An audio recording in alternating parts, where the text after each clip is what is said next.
Who's scoring big this NBA season? You are! With all the new ways to get in on the action at DraftKings Sportsbook, an official sports betting partner of the NBA. From monster slams to dishing the rock to cleaning the glass, get behind your favorite player and prop bets you can make on DraftKings, home of the NBA player props. Ready to place your first bet? Try betting on something simple like picking how many points your favorite player will have. Go to DraftKings Sportsbook app and make your pick. First time, here's something special for you. New DraftKings customers can bet $5 and get $150 in bonus bets instantly.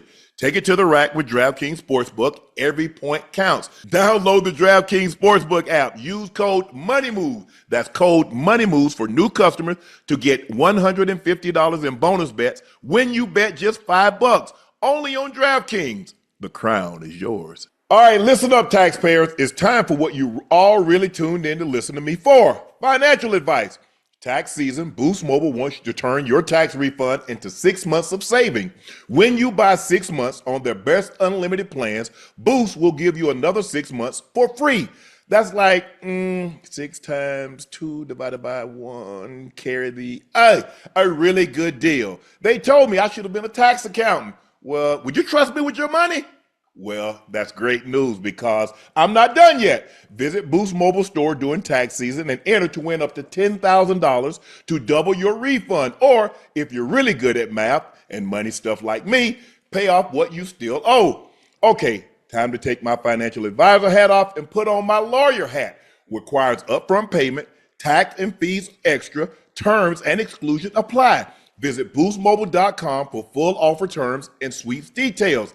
And now I get back to my boring old day job. Head over to your nearest Boost Mobile store and make the most out of your tax refund. This episode of Nightcap is brought to you by Cologuard, a non-invasive colon cancer screening test. Did you know colon cancer is considered one of the most preventable yet least prevented cancers? When caught in the early stages, colon cancer has a survival rate of 90%. So screening and early detections are key to reducing overall colon cancer deaths. That's why the American Cancer Society recommends that if you're at average risk, you begin screening for colon cancer at age 45. And a convenient way to do that is with Cologuard test. The Cologuard test allows you to be in control of your colon cancer screening through prescription-based tests delivered to your door with none of the prep that's required for a colonoscopy. No liquid prep, no days off, no invasive procedures. Plus, Cologuard test is affordable. Most insured patients pay $0, and a follow-up colonoscopy is needed after a positive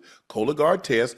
This is usually covered by insurance also. So if you're 45 years of older and at average risk, you can ask your healthcare provider about screening for colon cancer with the Cologuard test. You can also request a Cologuard prescription today at Cologuard.com/podcast. The Cologuard test is intended to screen adults 45 and older at average risk for colorectal cancer. Do not use Cologuard test if you have had adenomas, have inflammatory bowel disease, and certain hereditary syndromes, or personal or family history of colorectal cancer. The Cologuard test is not a replacement for colonoscopies. High-risk patients' Cologuard test in adults 45 to 49 is estimated based on a large clinical study of patients 50 and older. False positives and false negatives can occur. Cologuard is available by prescription only.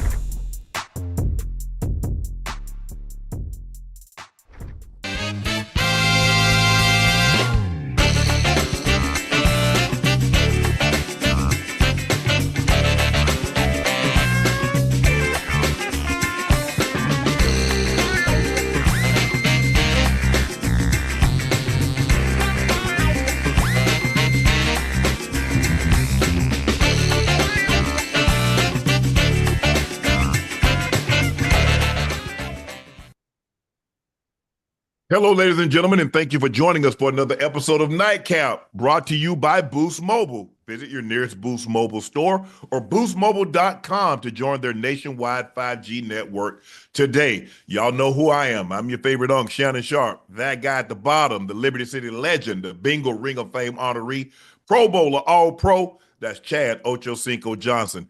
Please make sure you hit that subscribe button. Please make sure you hit that like button. Tell family, friends, and loved ones to do likewise. And go subscribe to the Nightcap podcast feed wherever you get your podcast from. We want to personally thank you again for your continued and loyal support, because without you, there can be no Unc and Ocho Nightcap. So thank you again for your continued support. Make sure you check out Shea by LaPortier. We do have it in stock. 2025. what better way to celebrate than with a bottle of Shea by Laportier?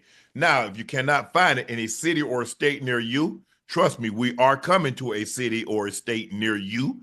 But order it online. We'll ship it directly to your door. And one more thing, well, two more things. Please drink responsibly and stay safe. Check out my media company page on all of its platforms, Shay Shay Media, and my clothing company, 84, with 84 being spelled out. Everything is restocked. We just dropped our Super Bowl show shirt and hats. The link is pinned in the top of the chat. Supplies are limited, and once they're gone, they're gone. So please order yours now. Thank you again for your support. We've got two guests joining us a little later. Ocho, we got Lamont Roach Jr., who had a majority draw with Javonte Tank Davis, and Osa Odighizuwa. He's going to join us. Just signed a big contract with the Dallas Cowboys, so he's staying for another 4 years. Got great money, up and comer. But first, hold on. I got a question. Before we get into the show. Hey, you think Lamont Roach, right? You think he'll fight me? Yeah. If I ask him, like, before he comes on, I just want to know from you. You mean will he beat you? Yes. Beat who? Hey, will he beat you? Yes. You don't have no belief in your co-host? The homie Maxwell got you. Brian, no, he got a knockdown. There's a difference. That's a part of. And he ain't even touch you. Lamar go put them punches. You see Lamar how he put them punches together on Tank? Well, imagine you're not used to seeing punches, Ocho. Yes, I am. I've been fighting the past 6 years, so I'm gonna ask him. No. Sparring is different than fighting. All right, and you're not. It's just like somebody else. It's like when a receiver, and they go out there and they're not used to how that ball gets up on them quick. Right. And hit them all upside the head. That ain't gonna happen to me though. That's how them punches hit you all upside your head. But you know what? When he comes on the show, we'll ask him. Yeah. LeBron James became the first player to score 50,000 career points when you combine regular season and postseason. He has 41,871 points in the regular season. He has 8,162 points in the playoffs. Yeah. Ocho. He also became the oldest player to ever be named Conference Player of the Month. Yeah. He was named Western Conference Player of the Month. He averaged 29.3 points a game, 10.5 rebounds a game, and 7 assists. And the Lakers went 12-2 in that span. LeBron James, 50,000 career points, the most conference players of the month, most conference players of the week. Yeah, that's what LeBron James has done. Yeah, that's what he's done, and he's also done a great thing for me. I know you've been a huge fan. You've been highly respectful of complimentary. LeBron. Yeah, complimentary of what he's done. Complimentary. Complimentary of what he's done throughout his 22-year career.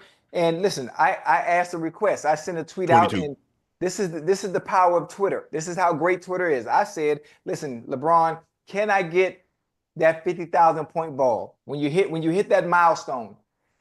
He didn't respond to me, but he got in touch with Doug. Doug sent him the address, and LeBron sent me the ball. He sent me the ball, right? But hold on. Not only did he signed it. Huh? Yeah, he signed it. Let me finish. Not only did he send me the ball. Listen, chat. Listen, I'm trying not to get I'm trying not to get emotional, right? Because something like this, he sent a note with it, and this is what really touched me. This is what it really touched me. Chat, listen to me real quick. This means a lot to me. On the note, along with the ball, he said, Ocho, I'm passing my 50K point ball to you. You've been a legend in your own right, and your energy, passion, and love for the game has always inspired me. This ball represents everything I worked for, and I want you to have it as a token of respect for your grind and the way you've embraced everything you do, because nothing is given, everything is earned. I appreciate you. I appreciate you, bro. Keep being great. Love, LeBron. And he signed it for me. You see? 50K. Did I see? You see it say 50K? You see you put King J.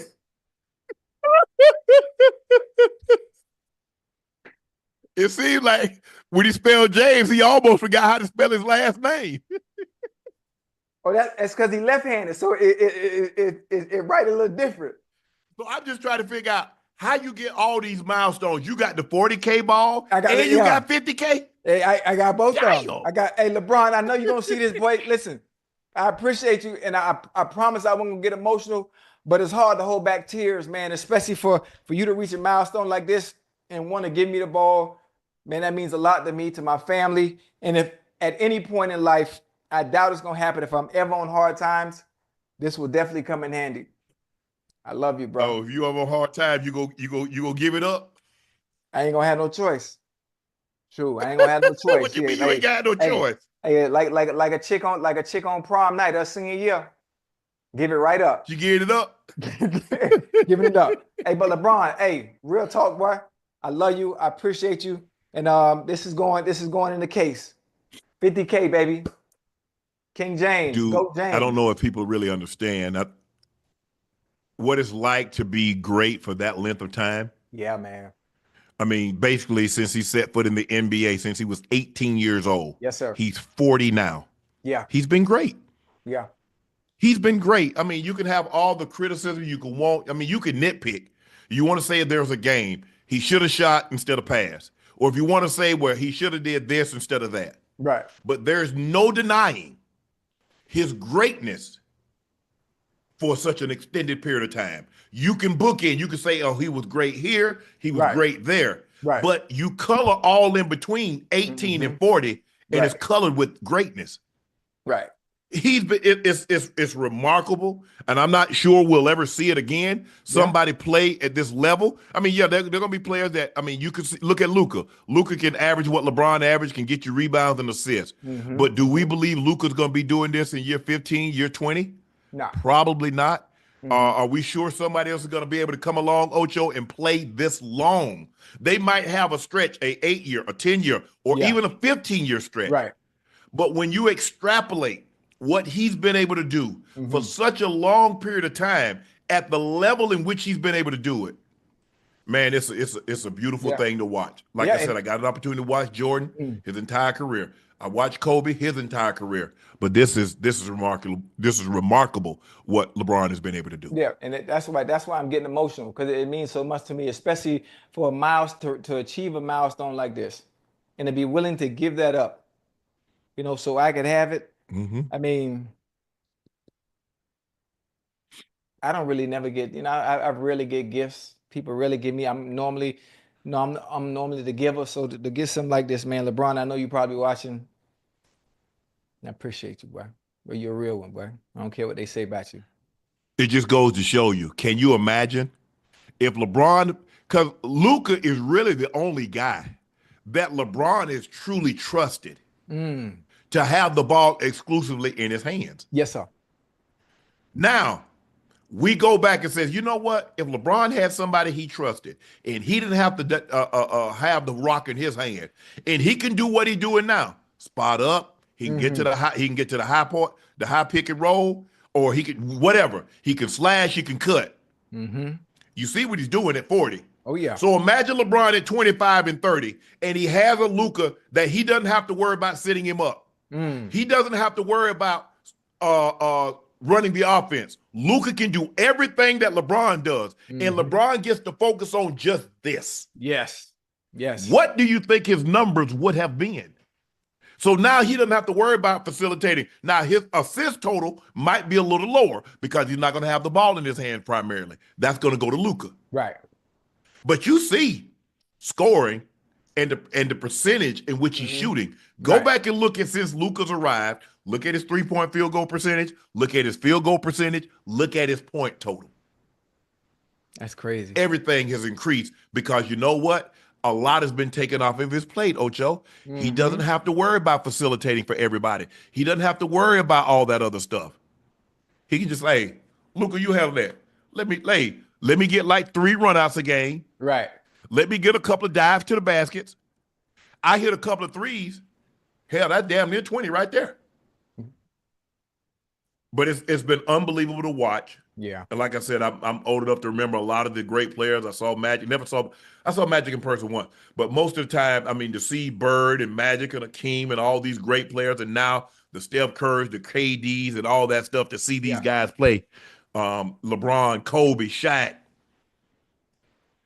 I don't think we're gonna see somebody else get 50,000, Ocho. I really don't. 50,000 right And here, plus, Chad. Ocho, here's what we're saying. Yeah. We're under the assumption, We're under the assumption that he stops playing. Who's to say this thing is not going to be 52, 53,000? Yeah. He can keep going, especially with Luka at the helm now. You know, Luka could take all the pressure off he LeBron. could easily play another 2-3. Oh, yeah. Absolutely. He could easily play another 2 to 3 years. Yeah. The question is, he says keeping his mind sharp because he's been so to that routine. And I don't believe Savannah is putting the pressure on like, hey, babe, you need to come home, blah, blah, blah. Home. Yeah. He's like, no. Because you're like, hey, bro, I know what you like when you home. You gonna be moody as hell. So I can see LeBron legitimately, Ocho. I can see him playing another 2 to 3 years. Absolutely. And I wouldn't be surprised if that were to happen. But at the level that he's playing at an extremely high level, and it's great to see. Ocho, Jeanie Buss says Anthony Davis wasn't happy. We have lost the last 3 years in a row to the Denver Nuggets in the playoffs, and we really didn't have anything that was going to look different going into the playoffs again. Anthony Davis was complaining about where he's being played, and he wasn't happy. So I think this was a positive for both teams. They got what they were looking for, and we got what we were looking for. Ocho? Yeah. Do you believe that was fair for Jeanie to say? I mean, no. I mean, well, kind of to give him a reason. Remember, so you like for people to be honest. You like for people to speak the truth. That's what you're saying. I like for him to be honest. And that was very transparent. That's why the deal was made. Listen, AD wasn't happy. Obviously, he didn't show any type of emotion. He didn't show that any signs of him being unhappy, especially on the court. He went out there and did what he was supposed to do. But if you're not happy and you keep things behind closed doors internally, this is what you get. They give you your wish. Now you got your wish. Just so happened that Luka became available, and it worked in the Lakers' favor. Okay, you not happy? Look, we're gonna do you a solid, young bull. We're gonna send you over to Dallas, and Luka gonna come over here, and both parties are happy. Look, I'm sure he's happy now. Well, outside of being injured, me, and I'm trying to be like, AD wasn't asking you to go get him Joel Embiid and Nikola Jokic. Yes, sir. Just give him an able-bodied person, right? So he can slide to the 4, a little big, and then the last 5 minutes of the game, I'll play the 5. Okay. You don't like being down. If you look at 5, AD's best years, he had it with Boogie. Yeah. Boogie was at the 5. Yeah. AD was at the 4. Hey, Boogie was if you go back and look at JaVale McGee at the 5, Dwight Howard at the 5, AD at the 4. But when it came down to crunch time, AD slid to the 5, and a lot of times LeBron was the 4 man, but he played the point. That was okay. But here's the kicker, Ocho. In order for this deal to get consummated, AD had to waive his no trade clause. Yeah. Everything Jeanie Buss said could be true. Yes, sir. But considering the man could have held this thing up, and Nico probably takes this deal to somebody else, just keep that behind closed doors. Oh, okay. Well, but listen, at this point, this is good. Maybe we get more owners being transparent and being honest and coming out and say, well, this individual wasn't happy, so we granted them exactly what they wanted. And there ain't nothing wrong with that. It's hard for me. It's hard for me to see a scenario, Ocho, where this wasn't conveyed to them at some point in time in the process. Ahead of time? Yes, I'm going to come when he was at the Pelicans. Right. Yes, for sure. Okay. For sure. Because if you go back and look at it, they had JaVale McGee and Dwight Howard. Right. AD's first year there, they won the championship. And you blow that up? Why would you not? And I get it. I mean, like I said, I don't think AD was asking for, I need a top 5 center. He just needs somebody that could eat up the minutes so he doesn't wear himself down trying to bang with Yoke, trying to bang with Embiid, trying to bang with those big bodies. Let those guys. Now, the last 5 minutes, I got you. Right. Don't even worry about it. I got you. The last 5, let me at it. I don't really think that's a bad thing to say. Yeah, he said it on several occasions. His last interview with I don't know if it was Dave McMenamin or Shams, but he said, hey, I would like to have a 5. I think that's all we missing. 5, let me slide to 4. The last 5 minutes of the game. I get Hey, down in I the got paint. it. Yeah. Yeah, I just think the thing is for me personally, like I said, hey, everybody's entitled to their opinion. I think with AD being as class as he was, because he could have held it up and said, "Nah, I ain't waiving my trade clause. I came to LA. I'm gonna stay in LA." Yeah. And then now Luka's maybe somewhere else, so the trade doesn't happen. Now you get a bona fide superstar for the next 10 years Right. in Luka. So like I said, I just in some situations, Ocho, it is okay. It is okay for you to just sit on the truth. It doesn't hurt anybody. If she keeps this, Ocho, is anybody harmed if she keeps this? Because the way she says it, it makes it seem like, well, we were kind of looking to trade AD because he was starting to complain and it started to become an issue. Right. You see what I'm saying? Yes, sir. I just think a situation like that, just sit on that information. You know it, and that's how you feel. Right. Got no problem with that. But it's okay if everything is not brought up. Everything is not mentioned. Because AD's played well. Yeah, he nicked a couple of times. I mean, it ain't no harm in losing to you. Talk about one of the great players. Right. It's gonna all see when it's all said and done. We'll see where Nikola Jokic rank. But y'all make it seem who the hell y'all think? I mean, the Lakers put somebody out every year. The Celtics were putting people out every year. Yeah. Jordan was putting people every year. When it's all said and done, Jokic gonna be up there. He has 3 MVPs in a 4-year span. He's probably gonna finish second this year. Who's to say he doesn't win another one or another 2 or wins another championship? So losing to Nikola Jokic ain't bad. Right. That's like Toronto said, man, every year, man, we lost to LeBron. Really? That's what y'all feel bad about? Losing to LeBron every year? Right. A lot of people lost to LeBron or losing to Steph or losing to one of these other great players over an extended period of time. There is nothing wrong with that. Are we good to go, Ash? Joining us now, fought to a majority draw Saturday night. It doesn't look like he's too pleased with that, and there are a lot of people on social media that actually thought he won that fight. Joining us, Lamont Roach Jr. Lamont, how you doing, bro? What's up, man? I'm good, man. Thanks for having me. I feel real good. No, thanks for joining us. Take us through Saturday night. You go into that fight, you move up 5 pounds, you're 135, and you move up. And you're feeling, I mean, everybody's like, man, he got no chance. Tank told you a couple of days earlier, hey, you're not going the distance. Y'all shake, pretty little 250, whatever the case may be. You go into that fight, you know Tank's a slow starter, builds up as the fight progresses. Know he's trying to land, hook to the body, come up top with it. What was your process? What were you going into that fight? How did you want to fight, and did the fight turn out the way you thought it would? Well, honestly, yeah, the fight went exactly how we planned it to go. Honestly, we familiar with him. We've been familiar with him. We just knew it was a matter of time for everything to fall into play. And back to the whole everybody not giving me a shot, saying I'm gonna get knocked out and all this and all that.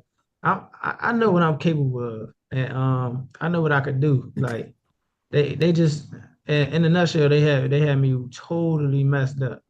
And Right. especially when he bet me saying he was gonna stop me. What do I told him himself, I said, you tripping. I said, I don't know what got into your head these last couple minutes, few days, whatever the case, you tripping. You know you're not gonna do that. Dude. I don't even know why. I told him, I said, I know you're not gonna do that. Cut it out. Yeah. Hey, listen, when you talk about you're very familiar with him, and I understand you and your team, you went into the fight with a game plan. Is the familiarity the fact that you guys probably trained together in the past, or you've been in camp together in the past, you sparred together? Is that why you were so familiar in whatever game plan your team did have and were able to execute? Is that why it went so well? I mean, yeah, it's one of the many reasons why it went so well. even though we were kids, some of them traits, characteristics, and just ways of a man grew with him. Yeah. So Yes, sir. some of the dirty tactics, I knew that he'll, revert to that when that pressure built up. When somebody that was Yes, there sir. that wasn't scared of him, when somebody was there that was there to return fire. And you know what I'm saying? He ain't been in the ring in his professional career. He hasn't been in the ring with something like that or something like the caliber of what I got. Right. So what I thought, obviously, watching the fight, and when I look at all his take fights, most of the time, obviously, he starts slow. And then round 5, 6, he starts to pick it up a little bit. And by the time as he's picking it up, normally his opponent is deteriorating. Yeah. The condition ain't where it's supposed to be. But I'm looking at you. They get to round 6 and 7, and he coming forward, and you not even moving. So at that point, y'all mid-range, you sitting in the pocket, and most of the time when he hits somebody, they retreat. But you took one to give one. I'm like, what he boy going at it?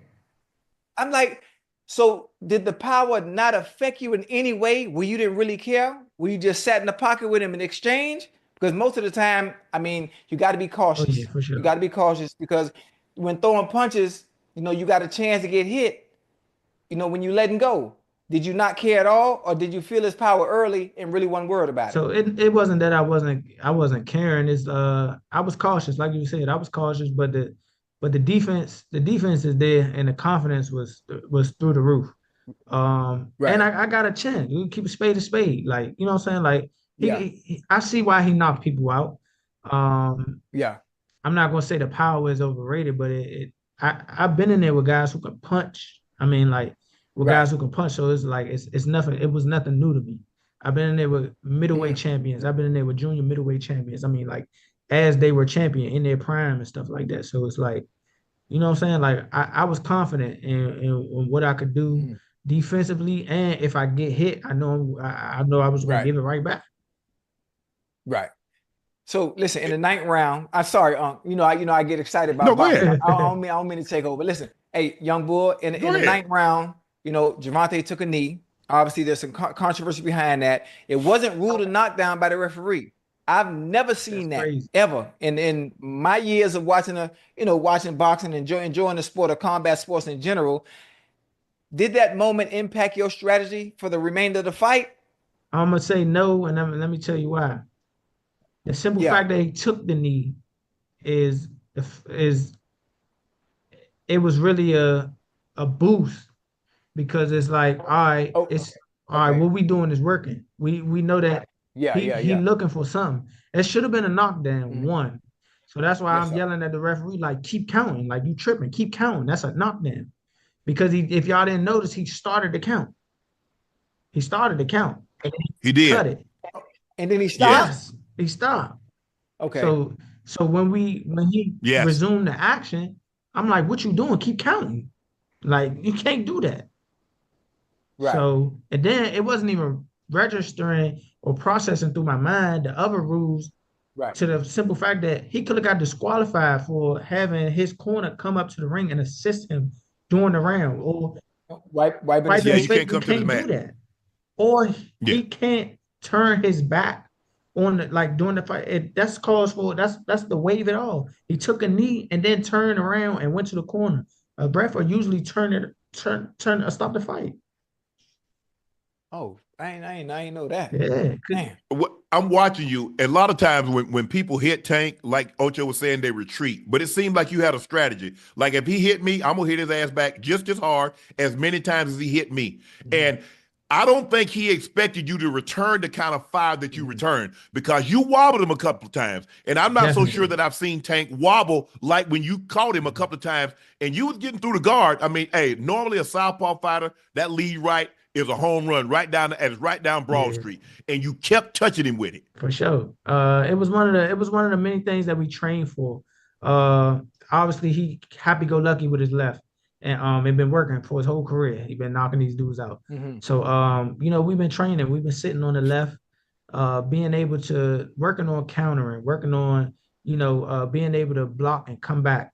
And we had some pretty fast guys, and then we had some pretty strong guys that I had to switch rounds with every every sparring Right. session. So, we was ready. Right. We was prepared. And like you said, them dudes wasn't really cracking him back. And I was really throwing that fire at him. And the accuracy was really probably pissed him off too. Yeah. And the Yes, fact sir. that I was busy, it's like, all right, this ain't stopping. Mm-hmm. Yeah, that's Yeah, crazy. I thought you did an unbelievable job of keeping the pace up. Like Ocho said, he's a guy that likes to start slow, so Yeah. he has some energy reserved. So when he comes out from 5 through 12, he's like, I got a lot left. I know, hey, I ain't really spent no gas. I just been coasting. I've been on electric mode. Now I Yeah. got this fire, I got this gas in the tank. I'm finna unleash. But you met fire with fire. Fire. I've heard Floyd say that like when he went into a fight, he never watched tape on the guy that he was fighting. He left that up to his corner to watch the fight and then tell him instructions. He would take all that information, and then once he got into the ring, blah, blah, blah. Do you watch fight? When you going against a fighter, do you watch them, or you leave that up to your corner to watch and then give you an instructions of what you should I do? don't watch them a lot. I just so happen to be a boxing fan that the fact that I do watch him fight, you know what I'm saying? Like I really Okay. like Right. boxing. And he's just somebody to watch. He's a spectacle. He's a knockout Okay. artist, skilled guy, like one of the better pound for pound fighters. I like watching good fights. So I do know some of his tendencies, but to study him, not really. I left it up to my dad. But one day in camp, we did sit down and watch a few of his fights back to back. Okay. Hey, listen, Tank has publicly expressed interest, obviously, in a rematch. You want a rematch as well. Are you open to immediate rematch, or do you have you don't need a tune-up, but do you have a tune-up fight just to keep yourself going, or do y'all run it right back? Immediate. And just to let y'all know, like in my contract, immediate rematch was signed. I signed for the immediate rematch when I signed for the first fight, just in case he lost or Right. just in case it was a draw. So they put that Right. clause in there. They put a rematch clause in there. So I already signed the rematch clause. Okay. So when you got a rematch clause, how long we taking? How long is the break before you start training again? Is it 6 months from now? Is it It's at up the to end the of the A year? side. How's that It's work? up to the A side and when they want to fight. So I'm thinking it's gonna be soon. But I'm hoping it's gonna be soon. Let's say that. I mean, I'm saying from a boxing standpoint, as a boxer, what is soon to you? I mean, when you say soon to me, I'm thinking a month. I know See, I'm that's that thinking not ain't soon. gonna July. happen. I'm thinking So July. Yeah, I I'm know thinking not that July. soon. I'm just I'm saying. thinking July. I'm thinking July for Okay. sure. Okay. But So, if I'm not mistaken, Lamont, I think I read something that he reached out to Lomachenko's side and see if they were Hey, interested. Did you read that also? I Did you did see see that? that, but you can't believe everything you see. And if Okay. it okay, is okay. true, then that'd be funny. But I'm pretty sure the Yeah. rematch happens, and I'm pretty sure that's the next fight for both of us. Mhm. But let me Hey, ask you this. hold Would on, you Unc. be interested? Go ahead. Would you be interested in fighting Lomo or Teofimo Of Lopez? course. Or me. Uh-oh, hold up, Chad. Hold up, Chad. How about Hey, put pause on it, Lamont. Put pause on it.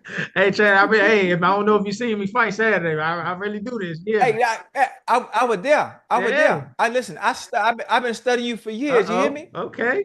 I could listen. Listen, I don't have the time, but I could tell you your tendencies right now, round 1 through 7. Okay. So if we was to get in there and spar right now, I could tell you what you're gonna Uh-oh. do by looking at your feet. When you got your hand down by your hip, already, and you step forward, you gonna faint. You know what? I ain't need no more keys. But listen, I've been studying you. I know you. So if you want to spar at any point, if you get ready You're for the next southpaw, fight, right? I I can think I come in. seen you work. You're southpaw, right? Yeah. I got I'm gonna hands. get I'm you a like they camp call He they, ain't then. they got no power Ain't though. got no power? huh? And he got pillars. He got Oh, pillars at the Oh end of his nah, man. arm. nah. He ain't Listen, got no power, Oh Lamont. man. hey Lamont, listen. Throwing They number call cake blows. nah. Ain't no. Hey Lamont, they where I'm from, they call me hella hands.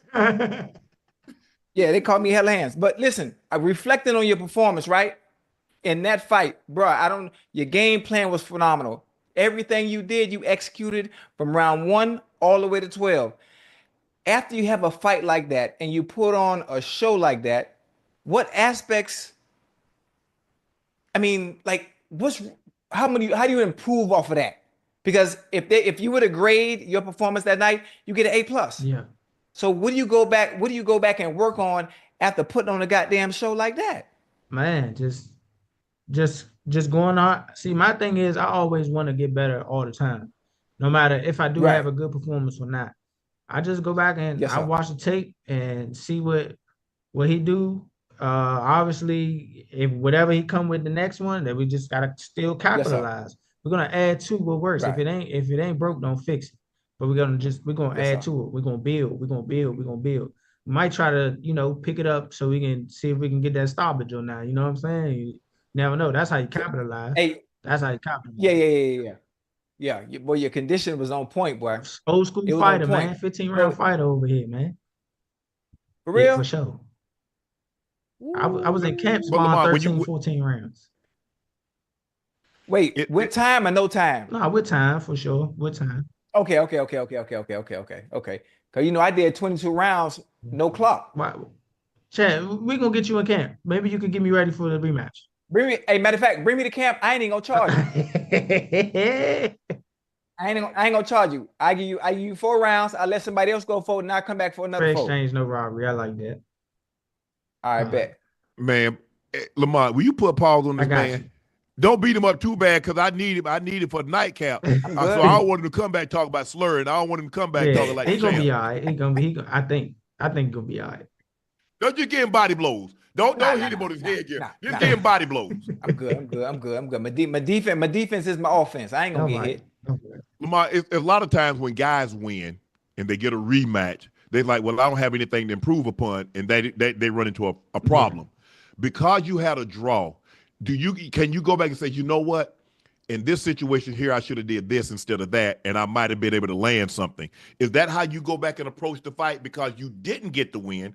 And so you're like, well, I didn't get the win. I didn't lose technically, but I didn't win either. And I think as a fighter, draws and ties, that ain't what we do it Yeah. for. We want to win. We want to be on the top spot. And because you didn't land on the top spot, you feel that, you know what, go back and watch this fight through 12 rounds. Maybe if I pick it up through the first 3 or 4 rounds, maybe that's a round or 2 that I win, and we don't even have this discussion at the end because it looked like they gave you round 12. Had you not won round 12, he would have won the Which fight. is sad, honestly. So to me, I thought I won the fight clearly. I thought I won a close fight. I thought I won a very competitive fight. Okay. I'm not saying I steamrolled him or whatever, but to me, I think I won the fight. Now, granted, 9th round should have been called a knockdown. 2 judges Mhm. Right. on the official scorecards gave him the round 10-9. If that was a knockdown, I win the round 10-8. That's a 3-point swing. I will win a unanimous decision. Mhm. Correct. So you got to take all of that into account. It's 3 things that could have happened in that 9th round alone with that knee. It could have been a 10-8 round, scored a knockdown. It could have been a Right. disqualification, or I could have won by TKO. So honestly, when you look at that and you say, I got a draw against the #1 spectacle in America, a pound for Mhm. pound talent, and a guy with a 90% knockout ratio, you look at it and like, okay, if you got a draw, more than likely you were supposed to win that night. So even though I didn't get the win, I'm not a moral victory guy. I'm pissed that I didn't win, honestly. For sure. Right. I'm Exactly. pissed that I didn't win. But I really think that I should have. A lot of people think that I should have. And the rematch is just gonna make it worse for him because I gotta rev it up. Like you said, I gotta do Yeah. something. I gotta do something. I gotta pick it up somewhere to turn this around and make it a victory for me. Lamont, you're moving up from super featherweight to lightweight. Were you afraid that moving up might rob you of some of the power? Because that's, normally guys that move up, they lose some of the sting.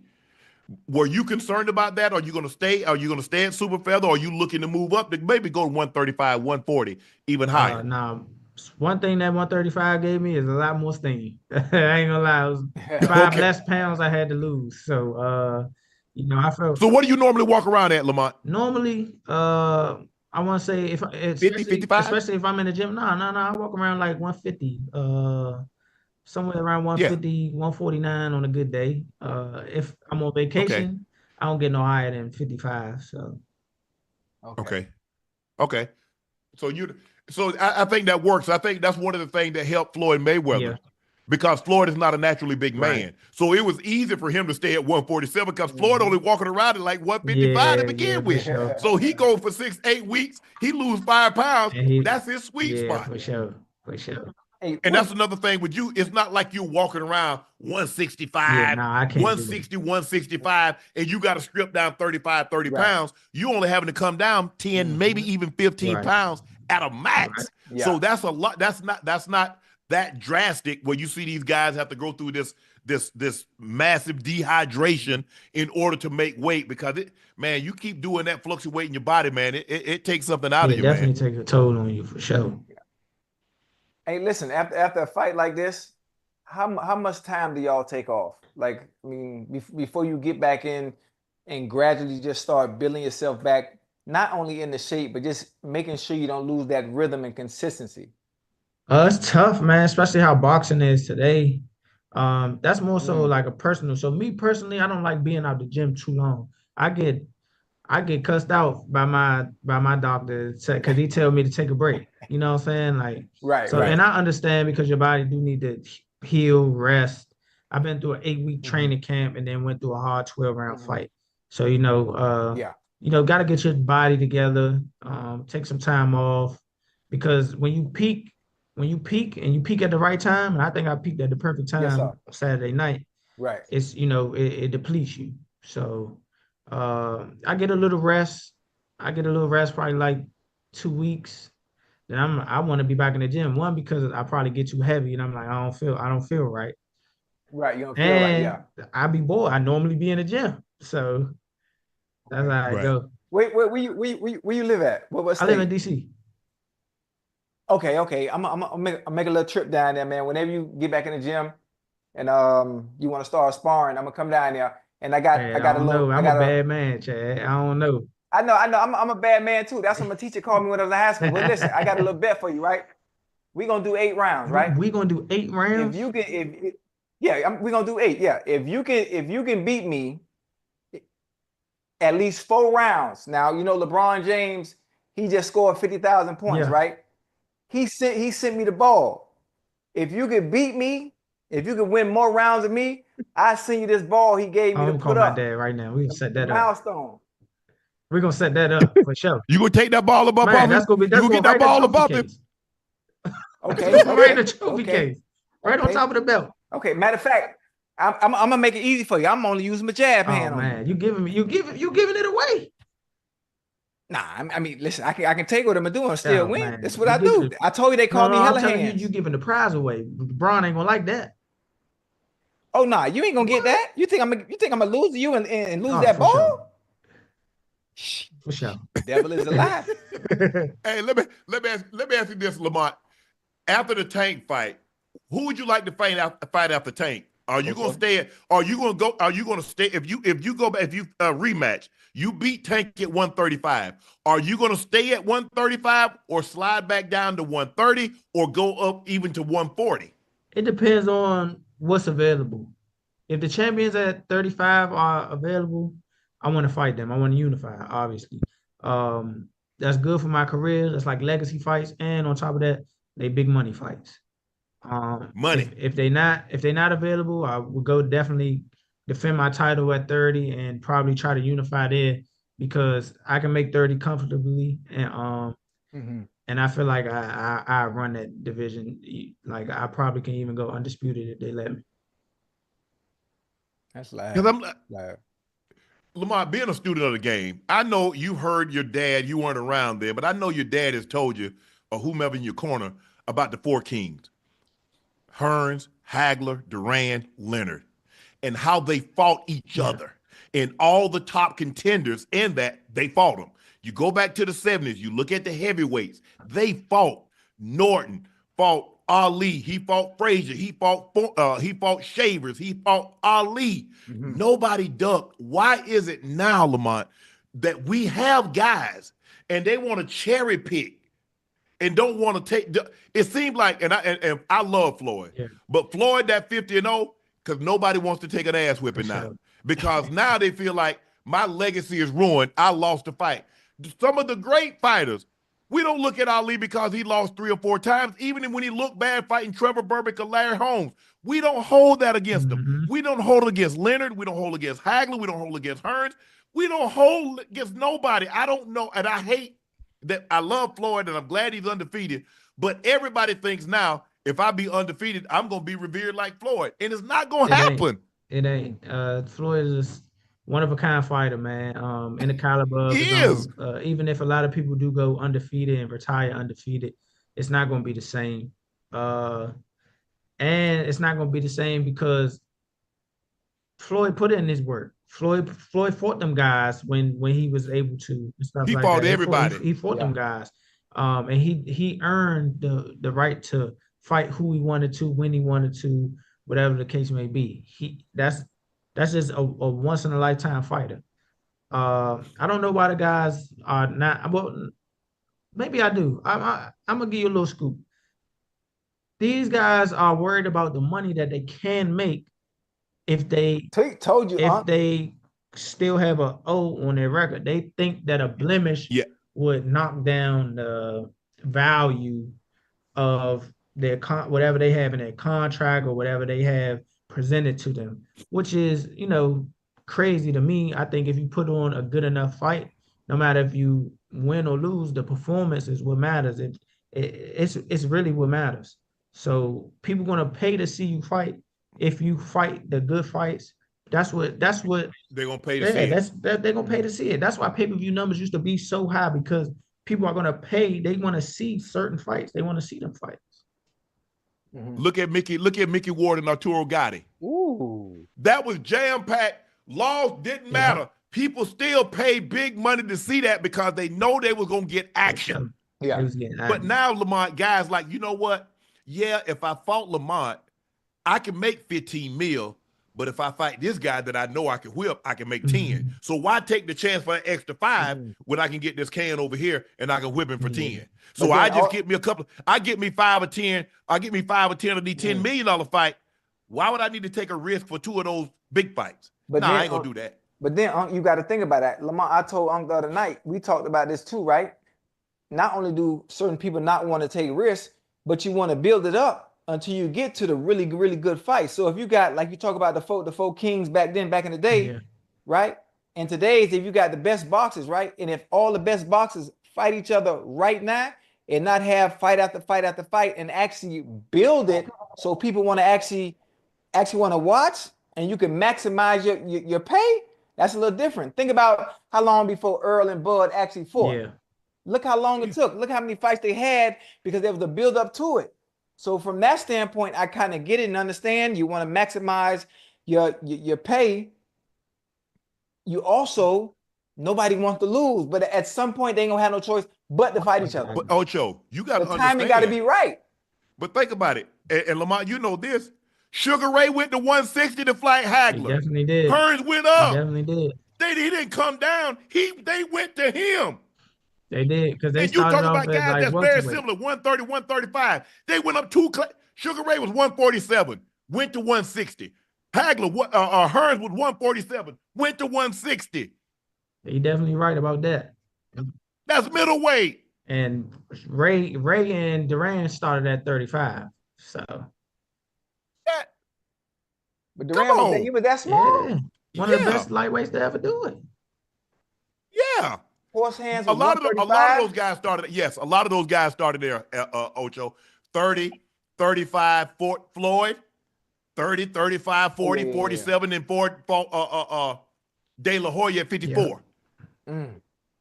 Yeah. Oh yeah. A lot of them guys. Yeah, and had Pacquiao's an anomaly. Pacquiao started at like 106, 112, and went and blew through everything. Eight division champion, and still knocking them out. Yeah, you're not gonna see that. Even when you look at Armstrong, you look at all those guys. Nobody's doing this again. Nobody's gonna do that. Yeah. I mean, basically, you'd have to start at like 140 and go to heavyweight to try to clean out everything. And that ain't not happening at all. I mean, Roy was an anomaly. Because Roy went from 60, 68, 70. 10 years straight. Middleweight, heavyweight. Roy was. If Roy had Roy just stayed there and not stripped the muscle that he put on to go to heavy, because I think that took a lot out of him. That took too much out of him. He probably should have stayed. He probably should have never come back down or just took his time. But Roy won the title, couldn't get nobody else to fight, gave the title up and came back down. And he wasn't the same after Tarver beat him that one time. He was never the same because he started getting beat by fighters that Roy would have mopped the floor inside of 5 rounds with him. Yeah. So what's next, Tank? I mean, excuse me. What's next, Lamont? What's next after this Tank fight? You say you want to fight whoever the big money fight is. Lomo, Teofimo, Haney, Garcia, whoever. The champs at 135 right now are Shakur, Keyshawn Davis, and Lomachenko. Yep. So okay. That's who we're gonna be looking at after, you know what I'm saying, after I beat Tank. After I beat Tank in the rematch. You know, if them guys ain't available, then we gonna go to 30 and defend my 130-pound championship. So listen, out of those 3 you just named, who would you prefer to fight first? If you can't get all 3, if you had a preference. If I had a preference, I don't really got a preference. I would put a blindfold on and pick whichever one. It don't matter. Ooh, that's what I'm talking about. You talking whoever want this ass. Hey, tell him, Lamont, whoever want this ass whipping. That's who I want. Who want this ass whipping? For sure. Hey, as a matter of fact, I tell you what, Lomo, you gonna get it first. So you gonna get it after I get Tank. When I get Tank, I'm gonna get you at the first of the year. Hey, Shakur, I'm gonna come see you in July. And Keyshawn Davis, hey, at the end of the year or 27, I got you ass whipping too. It sound good to me, you hear me? Sound real good. Hey, man, I appreciate it. Congratulations. Great fight. Thank you. It wasn't the outcome that you had hoped for because you trained for 8 weeks, had a great camp, and you put the time in to win. It didn't go his way, but who knows what's going to happen July, August, when the next fight come around. Wish you the best. And guess what? Come back and join us again when the fight happens, and we'll see what happens after that, Lamont. Appreciate it. Will do. Appreciate Thank you, man. I appreciate both of y'all. All right, man. bro. I'm gonna see you in DC. Man, no doubt. Yeah, get my contact. We bring you out for sure. All right, man. Hey, body, because you need to talk. So don't hit him in the jaw. You know? Yeah, that's what I want you to do. Yeah. Make it like, that's what I want you to do. That's what I want you to hit with the Yeah, I got it. I'll make sure I record it too. We have it on the nightcap. That's what I need you to do. Record it. All right. All right, man. Appreciate that, Lamont. Have a good one, bro. Thank y'all, man. Yo. All right, bro. Lamont Roach Jr., man. That's unbelievable, man. It was great talking to him. Ocho, that's your thing, boxing your thing. Oh, yeah. So That was fun. I enjoyed that. It's always great to get these guys. You know what? I'm gonna reach out to Roy because I want to hear what Roy got to think on this. Roy, I'm gonna hit Roy up tomorrow and see if I can get Roy to come on and talk about this fight. Yeah. Hey, matter of fact, that'd be good. You get Roy in here. Roy could tell you the stories about when we used to spar. Man, you ain't want none of Roy. No, I'm saying no. Come on now. You know Roy from down here now. Yeah, I know. Me and Roy used to spar when I was in high school. I used to spar with him sometime. Yeah, he from the same place Brooks from. Mm-hmm. Hey, boy, he quick than a motherfucker, boy. Yeah. Jesus Christ. Oh, he from Pensacola. Yeah, you right down. He down from the Pensacola. street. Yeah, he from D Brooks and I played with another guy named Emmett from Pensacola too. Emmett who? Emmett Smith. Hold on. Emmett from Pensacola. Yeah. Emmett from Pensacola? Yes. That's Roy homeboy. Roy and Emmett, they homeboys for Man, I didn't know that. Yeah, Emmett from Pensacola. Oh, okay, boy. I just learned something. Yeah.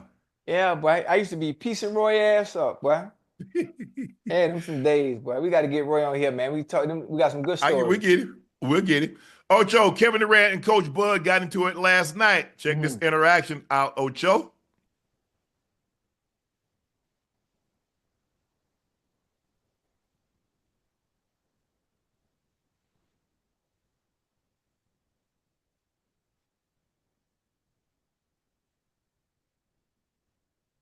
During the timeout early in the game, Coach Budenholzer grabbed KD's arm in an apparent attempt to pull him in for a conversation, but KD pulled his arm away. Then they engaged in a brief, animated conversation before parting ways.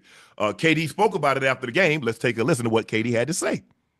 Yeah, that's what usually happens when you don't know the dynamics of a relationship. You know, you catch something on TV, you get a quote, and now pushing that narrative as if me and Bud don't do that shit all the time.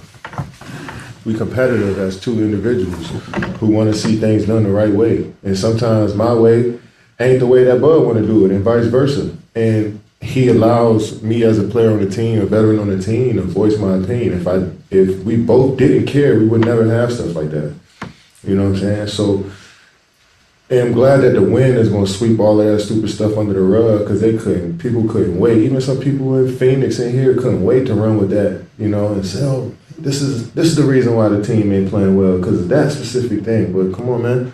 That shows that me and Bud really care about trying to right this ship and trying to win basketball games. So he understands where I'm coming from. I understand exactly where he's coming from. It's just the people on the outside don't know the dynamics of the relationship. So, you know, in order for them to get some attention, they're going to run with stuff like that. You heard it. Yeah. He says, hey, sometimes I see things one way, Bud don't see it that way. Right. Sometimes Bud see things one way, I don't see it that way. We had a difference of we had a difference of opinions. And hey, he cares, I care. We trying to get this ship righted. And he's right. I mean, look, they make it seem like that's never happened before. I've seen coaches and players, they shove each other and all can yell, curse, all that kind of stuff. It happens. You get two animated, testosterone-driven men that I believe what I'm saying is right. He believes what he's saying is right. Two people can't be right. Maybe, two things can be true. Maybe you're right and maybe he's right. But at that point in time, we don't see it that way. I want you to see my point of view. Right. No, bro, I need you to see my point of view. Right. But I don't know what happened, but I know KD went crazy in the fourth quarter and they was down 23 and they won the game. That's what I do know. Listen, the funny thing about it with the Suns, listen, when you're losing, everything is magnified. Yep. When you're losing the way they are, even though they won that specific game, everything is magnified.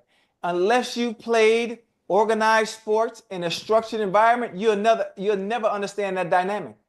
You'll never understand it.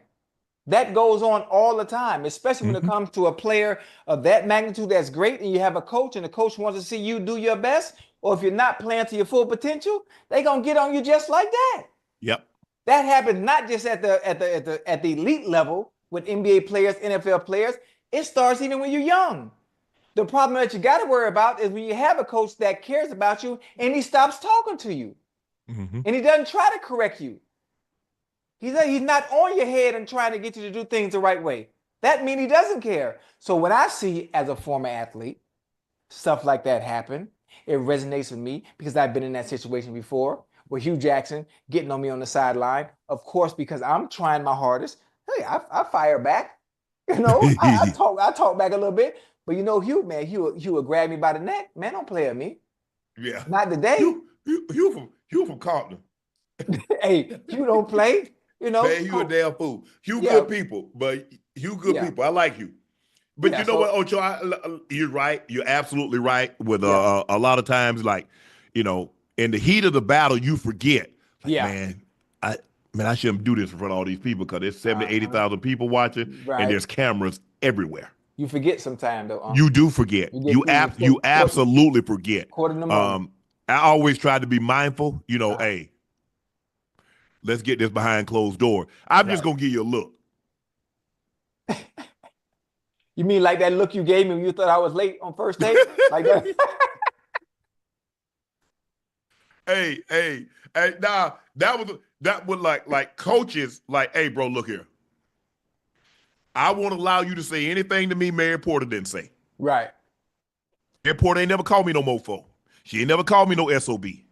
So now if you think you can call me that, now you know what? I'm going to take this uniform off. I'm going to whip your ass because I know I ain't going to be here. But all that stupid, you know what? I don't play that. Nah, give me that. Because, nah. I don't play like that, Ocho. I don't. So I had a great understanding. Hey, bro, come on now. Right. I ain't your kid. I got kids. You got kids. I got kids. You just can't talk to me any kind of way. Yeah, you got to do it the right way. Trust me. Tell me what I did wrong. I'm not going to make that same mistake twice. But you're not finna call me dumb, you know, you stupid. Nah. I can't get that like that. I ain't finna hold you. Y'all can talk about sensitive all you want to, but I'm big. I'm huge on respect. Respect, yeah. Man, I give it to everybody. Mm-hmm. I believe every man or woman deserves a certain level of respect. Yeah. Now, when that level of respect dissipates, it's best that you and I go our separate ways. That's okay. We don't look, and then sometimes, Ocho, like when you're on a team, you ain't gonna get along with everybody. Yeah. Hey, you do your thing, I'm gonna do my thing on this field. What? Hey, when the whistle blows time to go out certain ways, yeah. Going back. walk about the locker room, hey. Like I don't even know you. There it is. Like I don't there it even is. know. Yeah. There it is. All this, man, you ain't, bro, he was a teammate. You not buddy with everybody that's on your team. You buddy with everybody in your work office? Y'all go out to lunch and do happy hour, go to each other's crib? No. I mean, some guys are close like that, Ocho. They are. Yeah. Some guys not. This ain't college where you see, you know what I'm saying, I will pass the guy in the hallway go into class, or he might be in the same class. Bro, a lot of these guys, they got families, they got kids, and y'all, you know, we on different wavelengths, and that's okay. We just trying to do the same. When we at work, hopefully we got the same goal, Ocho, to try to win as many games we possibly can. That's it. Once you go home, done deal. Yeah, but I'm not making too much out of it. With the KD interaction that's happened. Yeah. Like I said, I've seen coaches and players. Man, I see I was college. I seen basketball player beat the basketball coach so down we had to go pull him up off it. I ain't bullshit you, Ocho. When I say he beat him down, right? He must have said something slick, huh? I don't know what he said. And because I'm looking at the bathroom window and I see them arguing. I'm like, because I ain't never seen. Look, Ocho, I've seen players and coaches argue in that setting. Yeah. On the football field, on the basketball. Okay, that's one thing. But bro, we not in that environment. We're not on the football field. We're not on the basketball court. Right. And you argue with me like we just two ninjas in the street. Right. So I like, but damn. I said, man, let me go on down there for something pop off. So I go down there. I'm just, it ain't got nothing to do with me, so I really shouldn't be.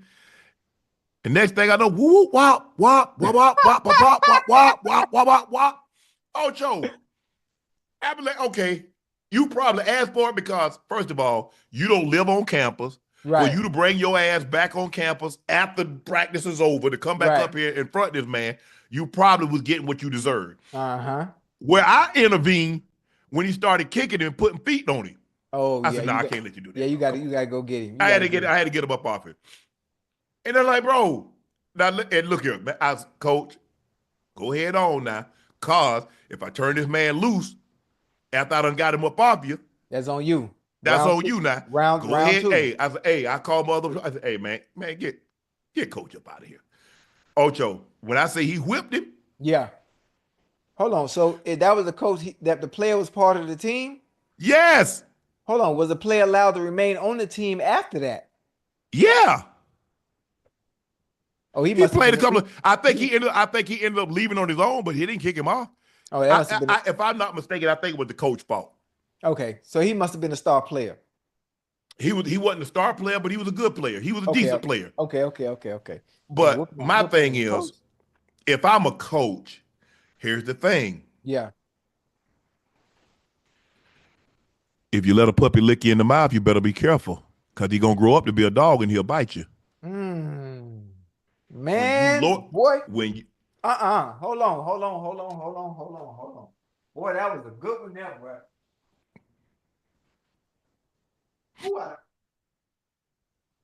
Boy, I don't go nowhere without it now.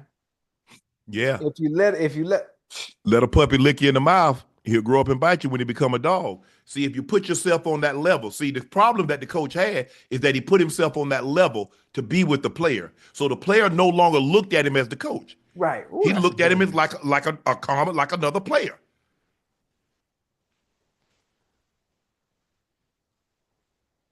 Let a puppy lick you in the mouth?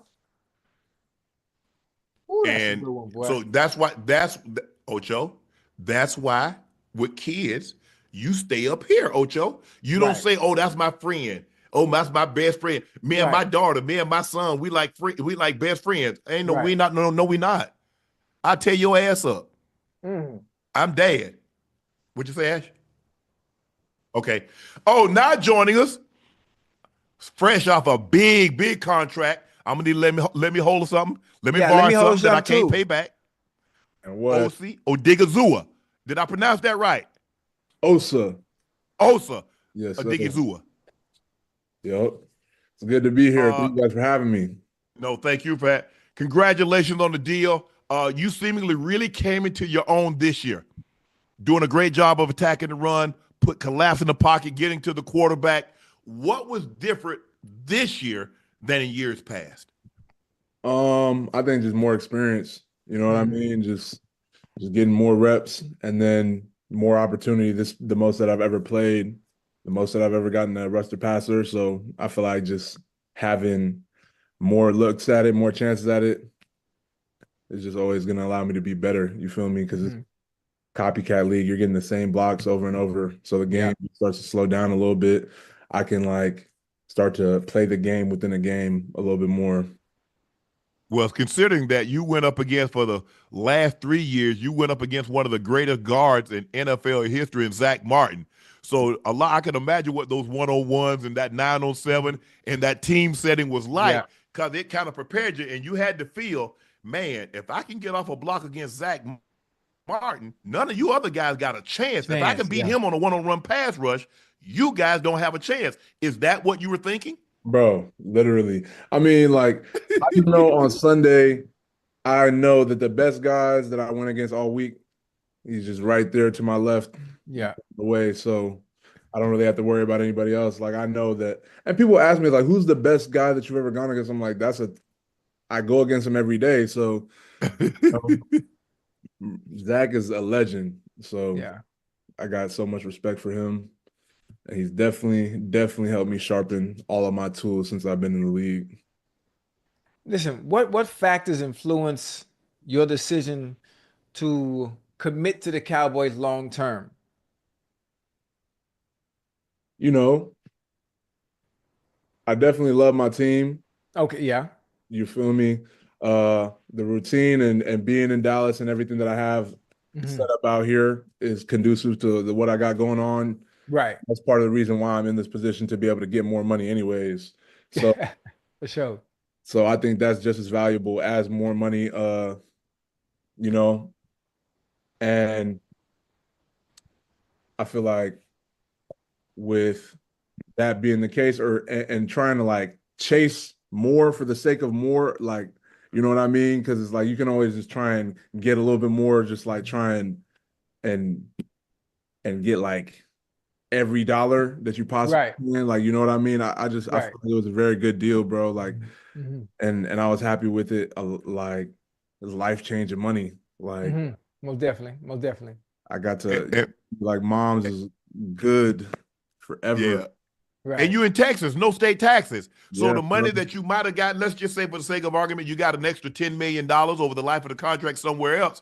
You're going to save that in state taxes by not having state taxes there. So for me, I'm looking at your Osa, is that what can I do with 80 million that I need to be able to do with 90 million? That's what I'm saying. That it doesn't open or close any doors, bro. Once you're already in the realm of life-changing generational wealth, it you know what I mean? It doesn't really move the needle for how I'm gonna be living my life or what I can and can't do. So I know I'm smart enough. I got good people around me that are gonna be able to help me make more money on that off the field. Just you feel me? We're set. Yeah. Hey, listen, when you get a contract of this magnitude, right? You already had personal goals before you got it. You have team goals as a whole. Now that you've gotten the contract, have your personal goals changed? Not at all. Or are they still the same? I mean, still chasing greatness, bro. There's still things I haven't reached the level that I feel like I'm capable of yet in terms of my play and in terms of being at the very top of the league and and reaching that pinnacle. So in Super Bowl, obviously, like team wise, like we haven't touched any of those. So that's still all out there to play for. Like now that the money is out of the way, it's just all the things that you love about football and the competitive aspect of it and just trying to be great now. What happened? Oh, I was going to ask, what happened this year? A lot. Bro, like, I mean, between injuries, like having new D coordinator that was growing pains at the beginning, just a lot of things happened, bro, throughout the course of the season. A lot of things that nobody could really control. I feel like the things that we could control, as far as like attitude and approach and just still competing to the very end, I feel like we did what we needed to do there. And that's promising, just the mentality of the team. So I feel like that's something that we could build off of for sure. But you guys seem to struggle against the run. The last 3 to 4 years, Osa, you guys have struggled against the run. Why is it so difficult? And I understand you guys want to play an attacking style defense. When you had DQ, he wants to attack, get to the quarterback. You play that attacking style, that 43, get to the quarterback. Same thing with Zim. Why do you think it's been so difficult for you guys to stop the run?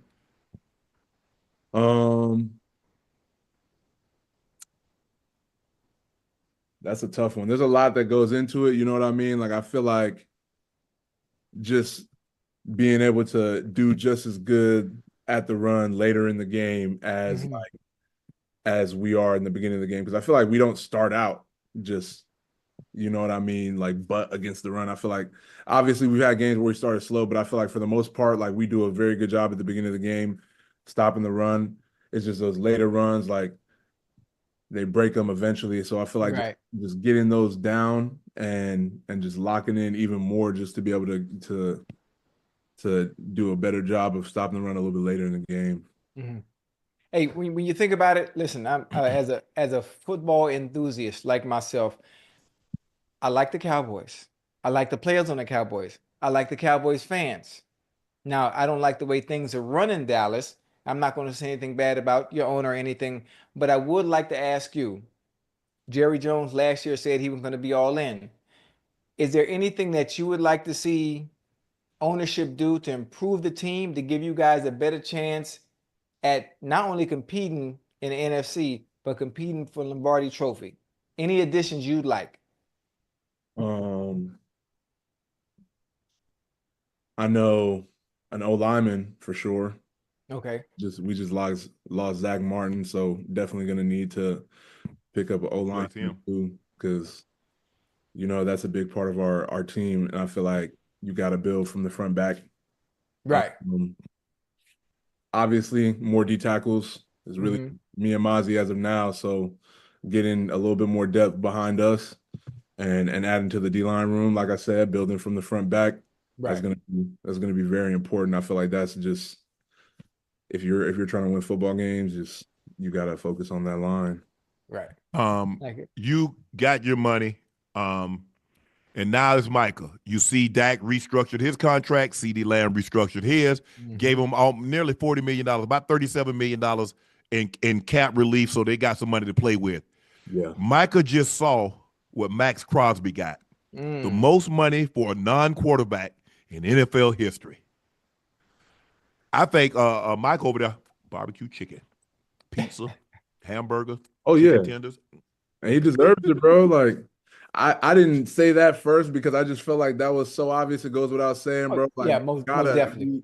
We got to bring Micah back. You know what I mean? Not that he's going anywhere, but get that deal done. So that's just like a no-brainer, bro. It goes without saying. Gotta get 11 right. Yeah, and we can't wait until the end of training camp before week 1 starts to get it done either.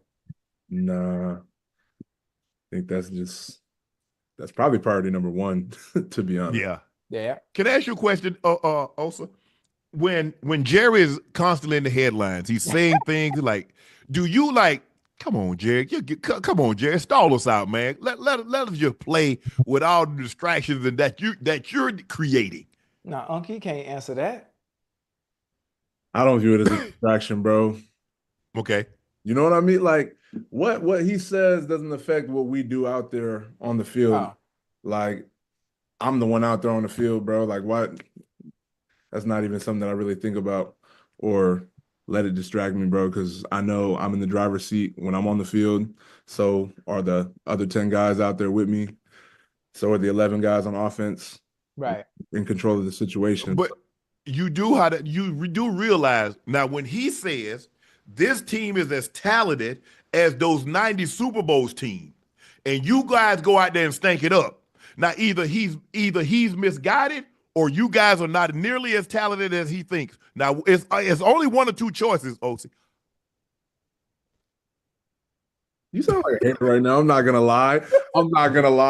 But I wouldn't even say it's an issue with talent. I'm just like, sometimes the execution is just what. Obviously, in the games that we didn't win, execution just wasn't where it needed to be. I don't think it's ever a question of talent at all. No, I don't think so. So what is you mentioned team success. Obviously, you want to get to an NFC Championship game. You want to get to the Super Bowl, potentially win that. But individual, Pro Bowl, All Pro, what's next? What would you like to have when it's all said and done? When we come back, we have a conversation and we sit down with you, let's just say for the sake of argument, 10 years from now, and you're hanging your cleats up. What do you want to be on your resume? That's exactly what you just said, bro. Pro Bowl, All Pro, these are the things that I look at, and that's exactly what I mean when I say there's still a lot out there for me to play for and a lot of things that I haven't accomplished yet. Ocho? You gotten paid. I'm thinking about the time of my goals that I set once I gotten paid, right? All Pro, obviously at some point I would have loved to reach a Super Bowl. I wasn't able to do that. You did go to the Super Bowl. No, I'm talking about when I was in Cincinnati. Oh, that ain't happening. Yeah. Come on, don't be disrespectful. Huh? Don't talk about my Bengals. Don't talk about my Bengals. From a team standpoint, obviously speaking defensively, what do you think you guys need to do better to start the season off right to get that identity back for you guys to get back into, I don't want to say contention is not the right word, back into the good graces of just being a good defense in general, being that it's been bad. I don't mean no disrespect, being that it hasn't been up to par. I'll say it like that. What do you guys need to do? We got to shut people down, bro. Right. Just the run. That's it. That's the run down. Like, we can, if we force people to throw the ball, you know what I mean? Like, we've shown we can pass rush with the best of them, bro. So definitely getting that run stopped and forcing them into those throwing situations, which they don't want to be in, which has always been something that was obvious since I've been a rookie, is like, that's the last thing that teams want to do when they're coming to play the Cowboys. They don't want to throw the ball.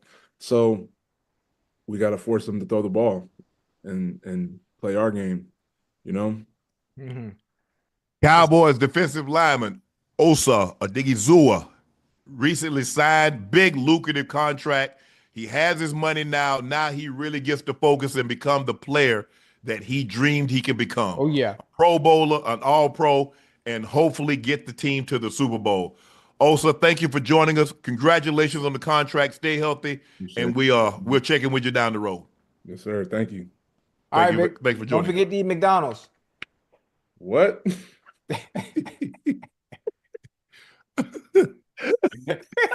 Don't listen to it, man. Hey, Ocho, you're different, bro. Like, I wish I was one of those could just eat McDonald's and just go kill it. Yeah. But I gotta go mess with that meal prep.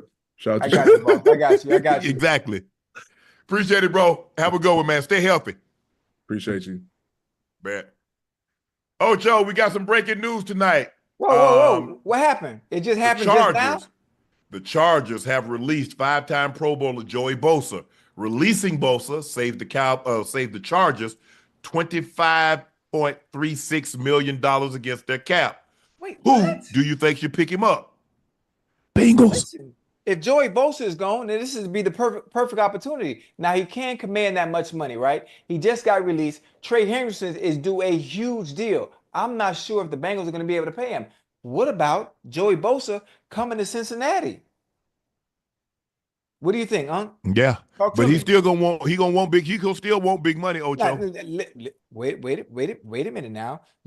Listen, you can't be commanding that kind of money when you haven't been performing the way you should. They just released you for a reason.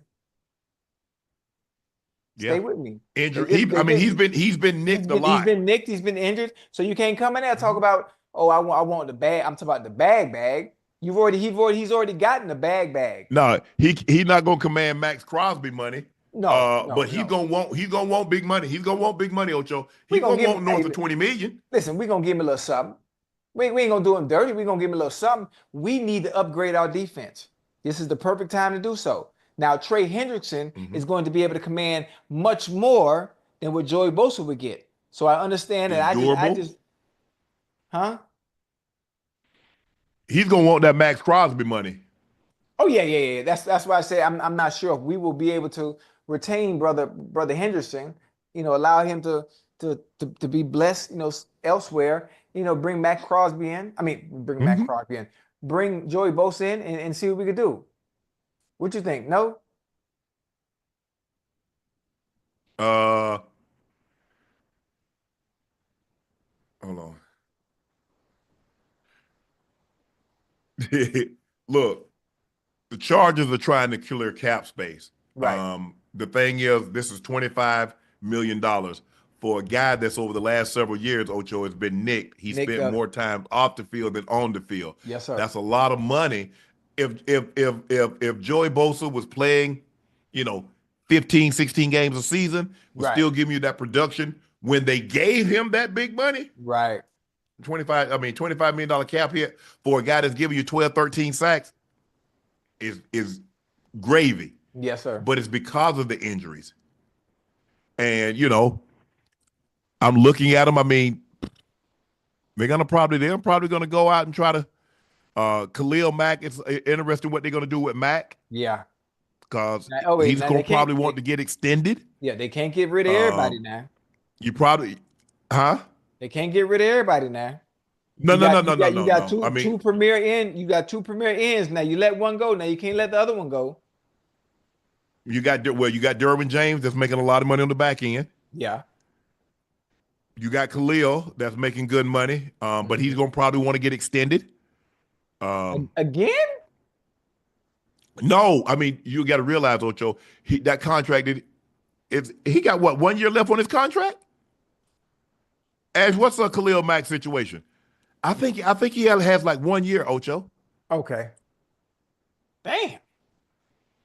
But no, Ocho, coaches, players, nobody wants to go into that last year deal. Yeah. That's a lame duck. Yeah. Cause, bro, what? Do you believe me or you don't? It's really there. Especially because I've been in this league. I've been defensive player of the year. Y'all know what do you believe in me? Right. Or you don't? Yeah. And if I'm not mistaken, I think Mac went to the Pro Bowl last year. Mm-hmm. So he's like, clearly the coaches and the players and the fans think I'm still playing at an elite level. Yeah. He's a free agent. Yeah. Oh, he's free? Yeah. Well, man, listen. I'm gonna call. Mac come on to Cincinnati too. Ooh, but hey, listen.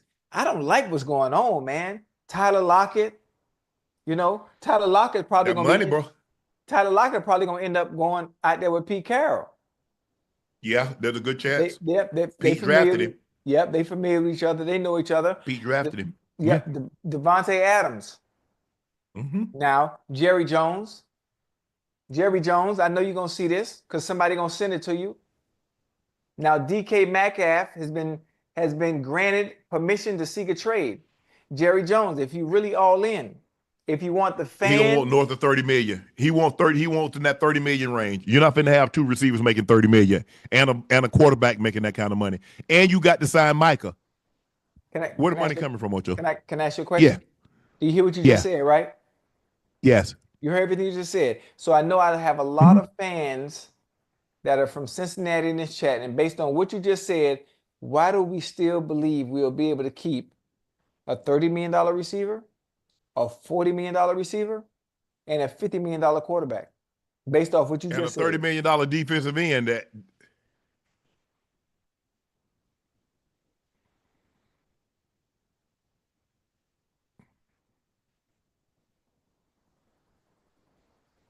I don't know. Yeah, it's tough. It is. I wouldn't want to be a GM. I wouldn't want to be an owner. Because I'm gonna act like the Yankees. I'm spending everything. Whatever penalty, hey, listen, whatever penalty I get for being over the cap, I'll take it. Because I'm signing everybody. Ocho, the Eagles have agreed to a 2-year, $42.1 million extension with Saquon to dethrone C-Mac as the NFL highest paid running back. He Rightfully became the so. first running back ever to eclipse $20 million average value, average annual value, just edging out the $19 million C-Mac current deal with the 49ers. Remember, I told you this, Ocho. I said, look, they're going to extend him. Yeah. He's been too valuable. He's been a model citizen. He's everything you could hope for as an organization.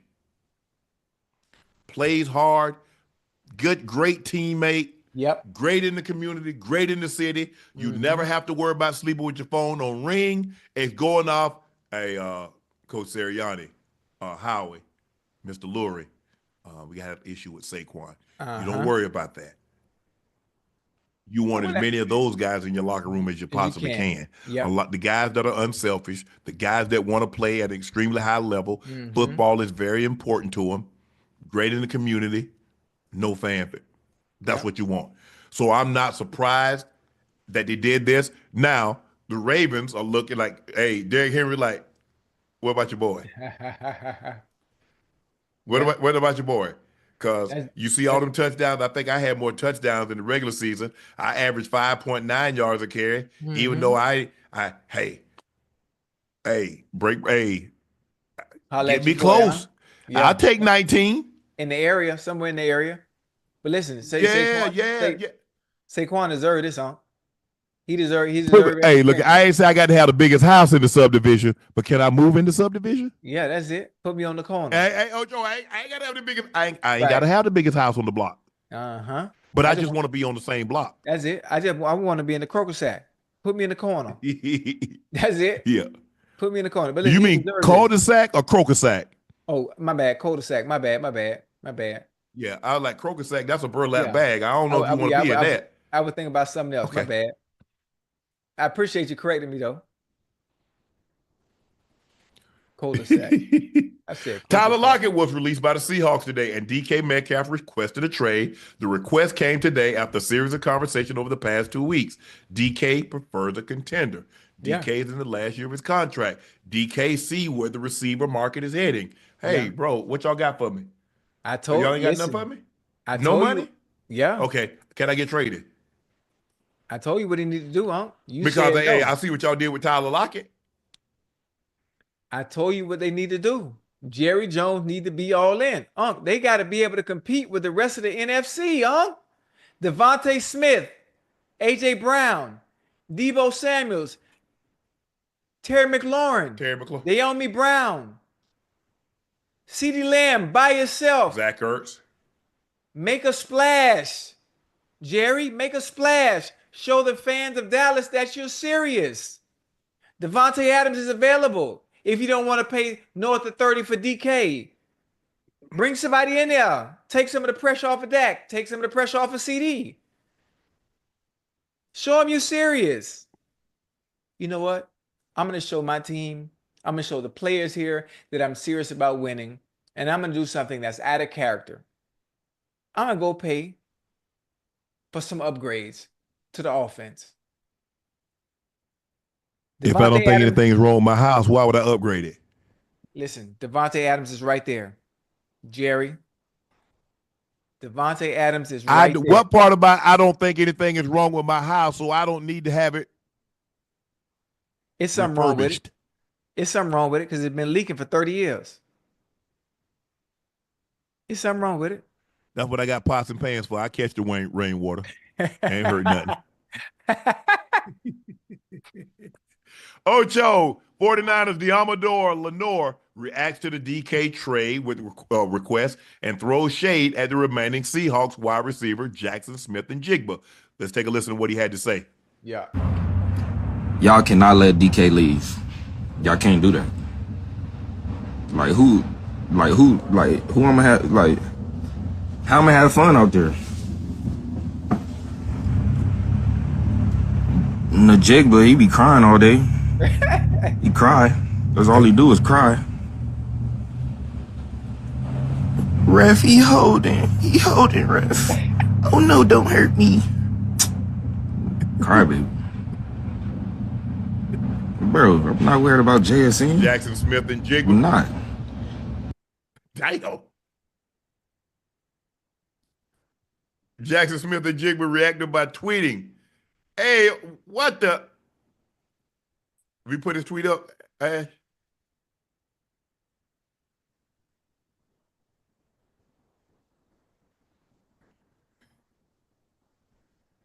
Hold on. Did he call that man? Did he call that man Jack? Hold on. Go back. Play that back. Let's see what he called that man at the end. If I'm not mistaken, did he call him a female's name at the end? Y'all cannot let DK leave. Y'all can't do that. I don't think so. Like who I'm gonna have, like, how am I have fun out there? Najigba, he be crying all day. He cry. That's all he do is cry. Ref, he holding, ref. Oh no, don't hurt me. Cry, baby. Bro, I'm not worried about JSN. I'm not. JSN. Oh, nah, he didn't say no. He just called him JSN. He said JSN. Yeah. Yeah. Hey, that's funny, man. That's funny. That's funny because Man, watching him and DK go at it, they be going at it. It's funny, man. It's what it never got to the extent like a Marshawn Lattimore and Mike Evans, but the few games I did see, they always going at it. It's hilarious. Oh nah, the worst was Crabtree and Akeem Akeem. Talib? Yeah. Hey, I saw Crabtree in Houston too, huh? We watched the fight together. Did you? Yeah, me, Crabtree, Oh, okay. Andre Johnson, and EJ, Edrin James. We was all at the same place. Yeah, that was cool. That was cool. Mike say he be watching the show, man. That's dope, man. Everybody be watching, man. That's dope. Yeah. Ocho, the Texans plan on letting Stefon Diggs test free agency, and Davante Adams was cut by the Jets. Dang. Cheetah tweeted about the recent receiver movement around the NFL. Right. Everyone trying to get out. Why do you think there's so much movement with receivers currently, Ocho? I mean, you think of the receivers that are moving. Most of them are the veterans, those that are up in age a little bit, trying to get out of the back end of those contracts. They obviously they're not going to allow you to hit the back end of the contracts. Cap hits. Obviously DK wanting to be paid. They're like, nah, we're not doing that, which is why they allowed him to seek a trade. Davante Adams, money. There's no way the Jets were paying the remaining of whatever the next year's salary was. Let me see. Stefon Diggs coming off an injury. He was only on the 1 year to begin with. ACL. Yeah, on ACL. So hopefully he gets an opportunity to get back healthy and find somewhere where he can contribute. And those are the reasons. And Brandon Ayuk, the 49ers are it's being reported that they're willing to listen to trade for Brandon Ayuk. And so he's another receiver that might be on the move. And you have to understand why they're doing that. Brandon Ayuk actually also coming off what kind of injury, Unc, if I'm not mistaken? Okay. What happened, Ocho? What kind of injury is Ayuk coming off of? ACL as well? ACL. Yeah, see? You know how they treat you, especially at a receiver. At a skill position, you know how they treat you if you're coming off Achilles or ACL. They feel you're not going to be the same. They truly do. Ocho, fresh off his new contract, Maxx Crosby says he hopes Aaron Rodgers plays for Las Vegas this upcoming season. Let's take a listen to what he had to say. Okay. But it's the first year off an Achilles is one of the hardest things to do. You've seen it happen with Kirk. Kirk had a down year. It happened with Aaron. I mean, he struggled, like you said, early on, but he got better as the season went. I think with all the doubt and all the negativity around Aaron Rodgers, he needs to retire, things like that. You know, he's getting cut by the Jets. I think he's going to come back and have a – I mean, I know he's 42 or 41. Are you going to say MVP? No, I think he's going to have a big year this year, and I hope it's in our town. That'll be I love it.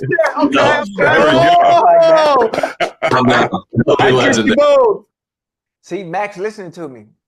Max listening to me. Me and Max had some words not too long ago, right? Matter of fact, watching the show. Max watched the show because I said something about the Raiders not being able to go anywhere because they didn't have a quarterback. And Max, you know, he shot me a DM and I explained to him, I say, Max, you've been playing this game a very long time. I played the game a very long time too. You know, in order to contend and to compete, you already know who's in your division. You already know what quarterback you got to see twice a year. In order to even have a chance, you have to have consistent quarterback play, Max. You know that. Now, I love you, baby. Now, the reason he's shooting that shot, it won Aaron Rodgers to come because there's hope that we can get the Aaron Rodgers of old. Now, you won't get him consistently, but if we can get him in a, you know, we can get him to peak and to come down a little bit, it gives us the chance. It gives you that feeling of hope. Now, sometimes, you know, when you got kids and you tell your kids, you know, Santa Claus gonna come and get them cookies, kids get excited. You know, there will be excitement in Las Vegas if Aaron Rodgers decides to come there. And plus, they're going to draft a rookie quarterback, allow them to sit behind Aaron for a year, maybe two, depending on how long he wants to go. I think they'll be all right. Yeah, I don't think Aaron Rodgers makes the Raiders a instant contender. No, that's just me personally. Absolutely not. But it'd be better than what they've had before. Yeah, and they just released Gardner Minshew. I think if I'm not, Aiden O'Connell is the only quarterback, I think, if I'm not mistaken, that's still currently on the roster. I think I read today that they released Gardner Minshew, or they're going to release Gardner Minshew. Right. So that'll be a great landing spot for someone. Ocho, Vikings legend Jared Allen roasted the Jets at his press conference. Let's listen to what he had to say. Jared Allen. I'd rather be close than freaking who sucks, the Jets? Oh, gosh. Being the Jets would be miserable right now. I just can't believe anybody took that job. Rough one. So you get to say this stuff when you're retired. You can say whatever you want. That's awesome. Talk bad about all the organizations because they don't pay paychecks. It's awesome. What else you got for me? Hey, that's funny. Hey, he's a People don't realize, Ocho, he started his career in Kansas City. They just remember him from the Vikings. And last year, if I'm not mistaken, I think he played with Carolina. But he originally started, he was a hellraiser in Kansas City. Got a little trouble off the field. Right. And they traded him. But he was a heck of a player. Oh, yeah, very good. Heck of a player. Remember every time he get a sack, he roped the cattle, or what'd you call it? When they jump off the horse on the calf? Yeah. Calf roping. Yeah, calf roping. Calf roping. I used to love that little celebration. He was nice. Oh, Jared Allen. Ocho, check this out. A tweet went viral this week saying jelly-filled donuts are gross. What? You're just a big, nasty A-B if you eat this. Jam-filled donuts. Boy, you tripping, man. Give me a jelly donut. Do you eat jelly-filled donuts? Now you know I eat a little bit of everything. Don't do that. You know that. Ain't nothing wrong with no jelly donuts. Dunkin' Donuts. I get glazed. You like stuff. Chocolate. You like stuff. Be careful. Be careful now. Listen. You like stuff gushing in your mouth, huh? Yeah. I'm just asking. Is that what you like? Yeah. I mean, you don't? Y'all heard him, chat. Y'all heard him. No, I don't. You serious? I'm gonna let you think about that. What you saying? Hold on. So you never had a jelly donut? I say you like stuff gushing in your mouth. You said yeah. So you never. Can I ask you a personal question? I know. Listen, the chat. We all family. I'm just asking. Yeah. So like horizontal activity when you have foreplay and she squirt, you don't catch it? I ain't never been no backstop. What's a That's what they used to backstop? call it back when I was growing up. A backstop, that's a catcher. Oh, no, it's nourishing. It's nourishment. No, man, you live in Don't they got a little emoji with a guy doing this? Nah, I ain't seen that one. They do. Don't they got an emoji with a guy doing that, George? Yeah, they do. You got to catch it, man. You got to catch it. I ain't got to catch nothing. Listen. That's why I don't like baseball. I don't like catch. I call footballs for a living. Can That's I the ask only you a thing question? I'm catching. Okay, one more question. I have caught watermelons. Huh? Wait, you mean like watermelons? Like watermelons? Or you mean real watermelons? No, watermelons that you eat in the summertime. Oh, okay. Because you got to be more specific, man. Watermelons. We talk about one thing and you on something else. Oh man, I caught watermelons. Okay, watermelon. Okay, like can I ask you a question? How you want Miss B nasty, but you ain't really with the nasties? That it don't make no sense.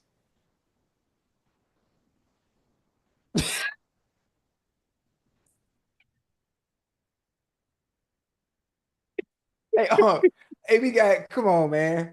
At some point, you got to live. Okay. Which donut looks more appetizing to you? The one on the left or the one on the right? Where's that? Let me see. Put it back up there, graphics. What a donut at? What a donut. Because I know everybody. Is that one? What about the other? One. Can we get the other one up there? I don't like the powdered sugar on top. I don't like that. Oh, okay. Oh, yeah. Listen, jelly donuts from Dunkin', they really good. I just don't like the powdered sugar. What about an eclair? Hold on. You ever had an eclair? Yeah. An eclair? See? There you go. See, eclair. They good. Okay, we getting somewhere. No, I don't like filling. What do you mean you like filling? So I don't like jelly filled donuts. I don't like stuff that have like whipped cream or something inside. I don't like that.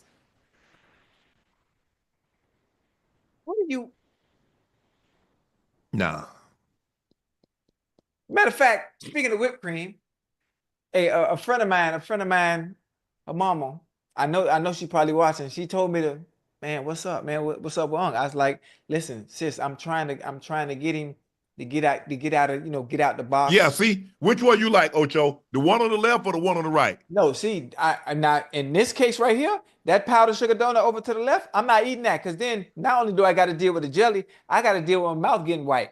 I don't want my mouth white, so I take the one that's lightly powdered sugar one to the right. Yeah, I don't like that one on the left. I mean, yeah. I don't eat jelly filled donut. Like I said, I don't like anything with the pastry inside. That don't do it for me. Yeah, you got to at this point, it's been damn near 2 years, and you have yet to even give a thought of trying to change and do things different. I did. I changed. I'm wearing bigger clothes now. Can't you tell?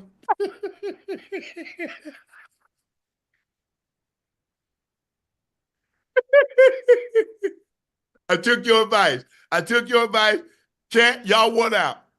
Y'all done got on me so bad, I went up a size in clothes, okay? That's all I got for him, Ocho. That's the only thing. Listen, we need to evolve. We need to evolve with the times in your love life, not your clothes. Not your clothes. Oh man, that was a good one. Ocho, you just can't go around putting your mouth on everybody. Huh? You cannot go around putting your mouth on everybody. Why are you telling me that? I don't do that. Who is everybody? I don't deal with everybody because everybody's the added expense. I'm just saying. Not one person. Now that's different. Everybody costs. Hey, one person. At some point in time, everybody been one person. That's what I'm saying. You can't put your mouth on everybody. Well, Not even one person at a time. I have never, ever seen nobody start a lawnmower by just pushing it. At some point, you got to pull the goddamn string. That's okay. Hey, sometimes they turn by themselves. You ain't see them U-turn lawnmowers they got? Cut on a dime.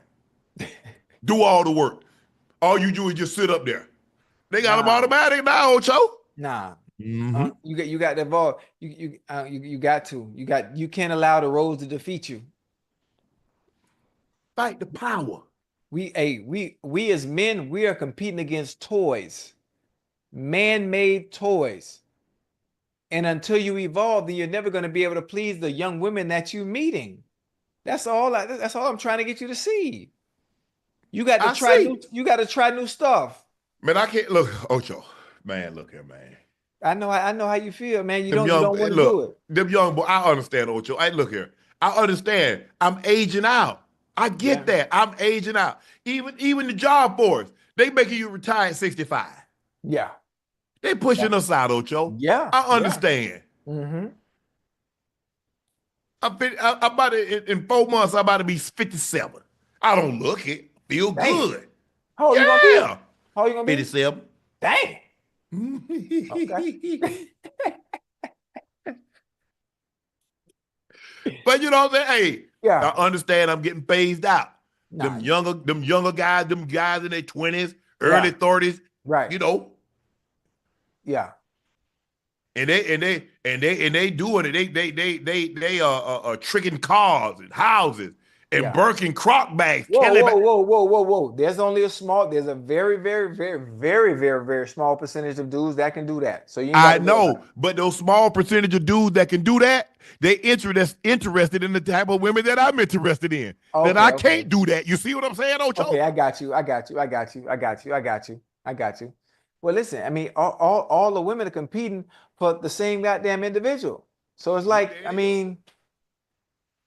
And the thing is, you know, they're saying it ain't tricking if you ain't trying. Well, I can't trick. I can't even try to trick. Okay, I got you. They already know I ain't no trick or treat because I ain't even put candy out doing Halloween. Ooh, that's a good one. I ain't got that. That's a good one there. Hey, listen, I got somebody for you, but she about 56 too. Huh? I got somebody for you. She told me to tell you before the show started. She told What me. What the hell I'm gonna do with a 56-year-old? Watch Golden Girls? What you scared of, man? Scared of what? You just said the younger women is kind of like, you know, you don't have a chance with them. So why not date hey, hold on, whoa. Hey, as long as I'm breathing and they breathing, I got a chance. I ain't saying it's a good one. You know what I'm saying? I ain't saying it's a good one, but I got a chance. Okay. You right. Cause think about it.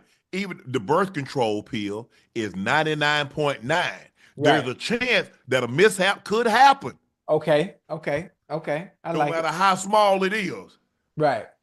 You got a chance. Mm-hmm. Okay.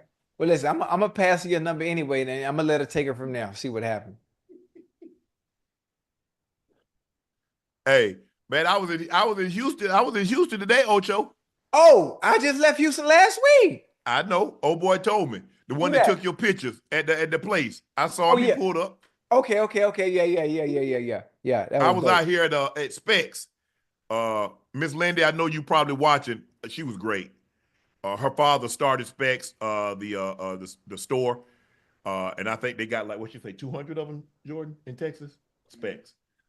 I went to the signature store. Man, she was so Ocho. She was unbelievable. The team, the energy, the vibe.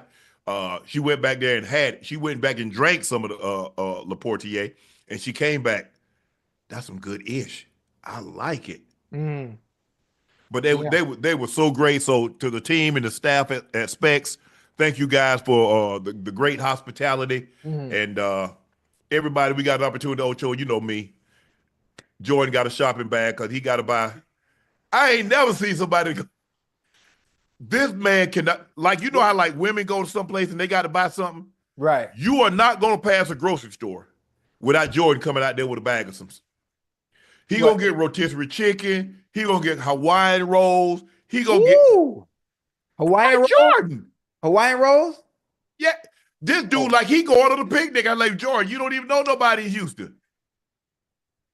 Oh, listen, if you don't know nobody in Houston, you're in the right place to find somebody, though. Yeah. You're in the right place to find somebody. Hey, you know what I thought about? Speaking of finding somebody, what you think about going on the Golden Bachelor? Who, me? Yeah. Nah. What you mean? But Okay, I what did if- see, hey, hold on. I saw Sherry Shepard. No, was it Jennifer Hudson? To ask Regina Hall about going on the Bachelorette. Okay, what she said? She said tell me, do they got to do have to kiss a lot of people? And she was like rubbing her hand like Birdman. Okay, that's right up your alley there, huh? You want me? Hey, listen, hey, Unc, you want me to put in a good word with Regina Hall for you? Bro, look here. You don't know no Regina Hall. Man, I know Regina Hall, Unc. You know of Regina. No, I know Regina Hall. No. You want me to put in a word in for you? No. Why you scared? Ocho. Why you blushing? Look at you blushing. Look at you. Even when I do, you can't tell. You can't tell. It bled right on there with this nightcap. Hey, people think I got a nightcap tattoo across my chest. They don't even know I got a hoodie on. Nah, man, but it's always great. It was a very short trip in Houston, but it's always good to come down here. The people are great. Like I said, I had a great time at Specs, at the flagship store here in Houston. Man, I ain't never seen a liquor store like this. Nice, Ocho, they got everything. It's a liquor store with a grocery store.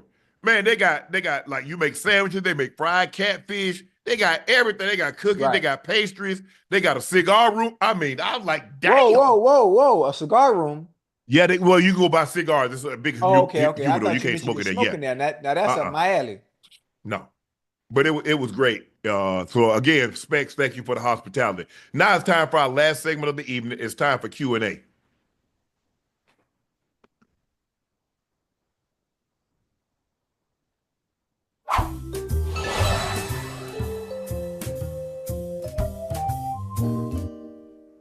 Earl C. Hey, Unc, I got a signed bottle from you today in Houston. Are you ever going to do a memorabilia autograph session? I heard pros have deals with companies that allow them to do autographs with them. I'm thinking about doing something. Maybe I think in Chantilly, Virginia, in April. Chantilly. Since Chantilly, Virginia. Yeah, since my brother got into the hall. And so I'm thinking about something. I think I did something last year or a year ago. Normally, I only do autographs appearances like every 7 years. But since my brother going in and they asked, I said, if y'all got something for him, I'll come. So That's dope. That's live. Darkborn said, Uncle Ocho, love seeing y'all on First Take. I never miss a show. What do you think about the Chargers releasing Joey Bosa tonight? I never thought he would not be a Charger. Oh, it's going to happen. The only reason you don't get cut, you retire before they cut you. Yep. Other than that, for everybody. It's going to happen to everybody. But you see the injuries. The play has started to decline a little, and the injury has started to mount.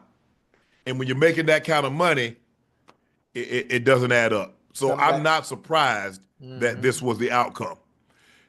Kevin says, any chance Los Angeles gets a bonus on marketing in the offseason? And I'll bet a ball of Shea, my Cavs go further since Ocho won't come off that. I don't see him getting marketing because he's a max player. Sabonis, I don't see that either. Luka really wants a lob threat. He wants somebody that when he goes down, he could throw it up like he could to Lively, like he could to Daniel Gafford. Like, that's why they kind of really wanted Mark Williams, because before he flunked the physical, that was the guy when Luka gets down there and you think he's going and he throw it and boom. That's really what they need. They got plenty of scoring with LeBron and Luka and AR. But no, I don't think there's a chance they get Sabonis or marketing. Hey, people didn't think there was a chance they could end up with Luka. Really don't put anything past the Lakers at this point in time. Isaiah Lancaster, what's good, Unc and Ocho? Are your five greatest Lakers and what's Ricky? Who are your five greatest Lakers and what's Ricky Pearsall's ceiling? You guys think greatest Lakers? Magic, Kareem, Kobe.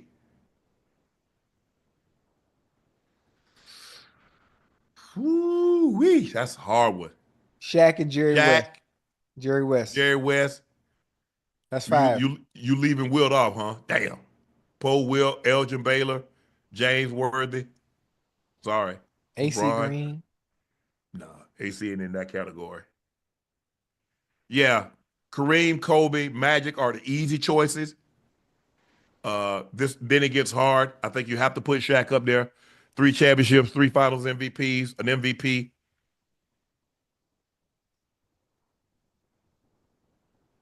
Yeah, I'll go Jerry. I'll go Jerry West. The only man to win finals MVP on a losing effort. Kemper Norwood Jr. said, my question is, who's the GOAT when it comes to race car driving? For me, it's Dale Earnhardt Jr. Probably the king, Richard Petty. Richard Petty. 200 victories, 7 Daytona 500s. You can make a case for Dale Earnhardt Sr. He has 7 Winston Cup titles, not as many. Cut short, obviously, that tragic accident that claimed his life at Daytona. Mm-hmm. I like Cale Yarborough. Who else do you think? Oh, Jimmy Johnson. You can put Jimmy Johnson in that Lowe's 48 car. Darrell Waltrip definitely needs to be mentioned. Buddy Baker, Bobby Allison. But for me, it's probably the king, Richard Petty. But I definitely think you can make a case for Jimmy Johnson. I definitely think you can make a case for Dale Earnhardt Jr. Not Dale Earnhardt Jr., Dale Earnhardt Sr., Jeff Gordon.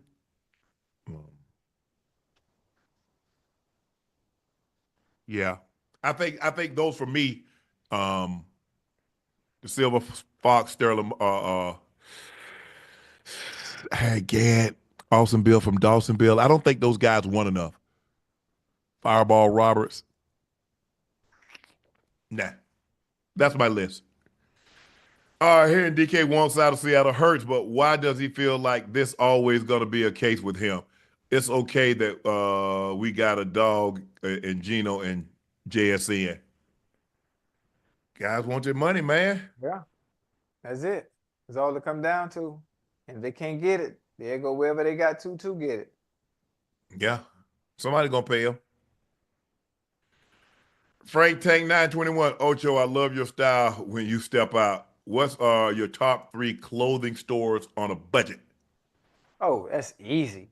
Target, you could really throw something together. Target, H&M, Zara, Express Men, and probably Urban Outfitters.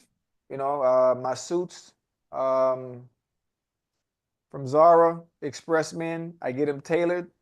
And once you get them tailored to fit, it makes it look as if it's something expensive when it's really not. Just, you know, once you get it tailored to fit your body, your style, that's pretty much it, you know. Now, every so often, you know, this year I'm treating myself and I'm turning it up a little bit in the fashion, in the fashion area. So when this year is over, I'm right back to my old ways. Rahan Nagash says, hey, Unc Ocho, what advice would you give someone battling addiction? Well, what kind of addiction? We need better context. I need specifics so I can tell you exactly what you need to do based on whatever the addiction is. Well, normally addiction is a chemical imbalance that you feel you got to have it, and the urge to have it is far greater than the urge you staying away from it. Yeah.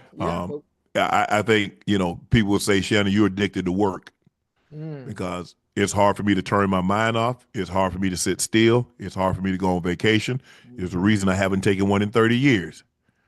I just can't rest my mind. It's hard for me to sleep peaceful at night because I'm constantly thinking about who am I going to interview next? How do we make Nightcap better? How do I get better at first take? Who is the guest that my listening and viewing audience want to hear? Right.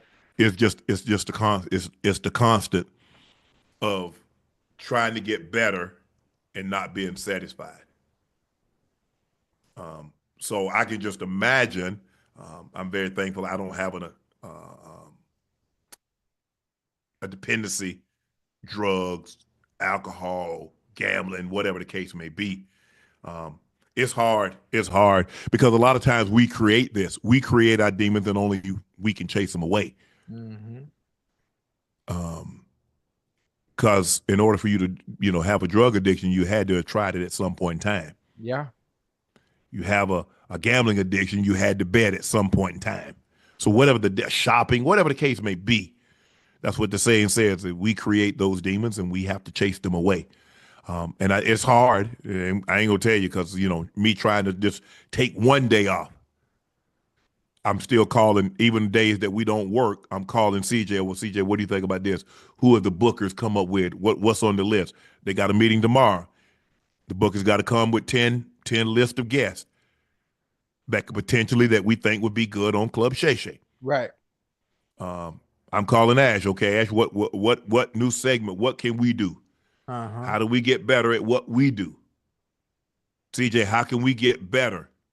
We added the musical performance to kind of make it like Arsenio Hall. I really love what Arsenio Hall did. So it's just for me, and I understand. And maybe I am addicted to work because everybody tells me, say, that's your addiction, work. That's what gets you excited. Shannon, nothing gets you excited like work, like Nightcap, Club Shay Shay, First Take. Nothing gets you that excited. Nothing gets you excited like that. Well, I found I found my passion. This is what I'm passionate about. This is what makes me jump out of bed every day. Okay. This is what makes me limp out of bed every day.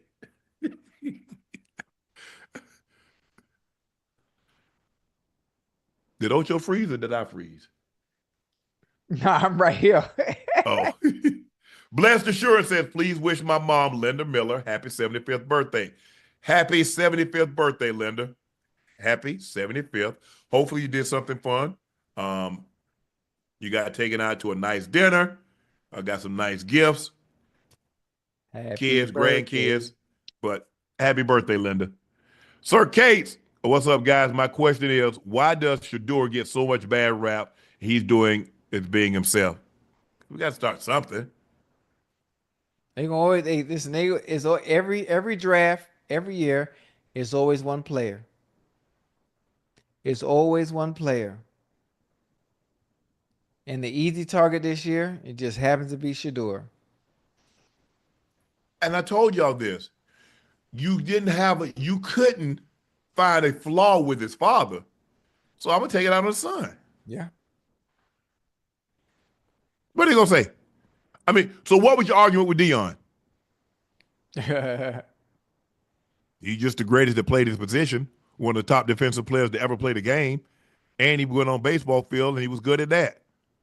So damn, we ain't have nothing to say nothing. First ballot Hall of Famer, probably could have been a first ballot, he could have been a Hall of Famer in baseball had he devoted all of his time to that. Yeah.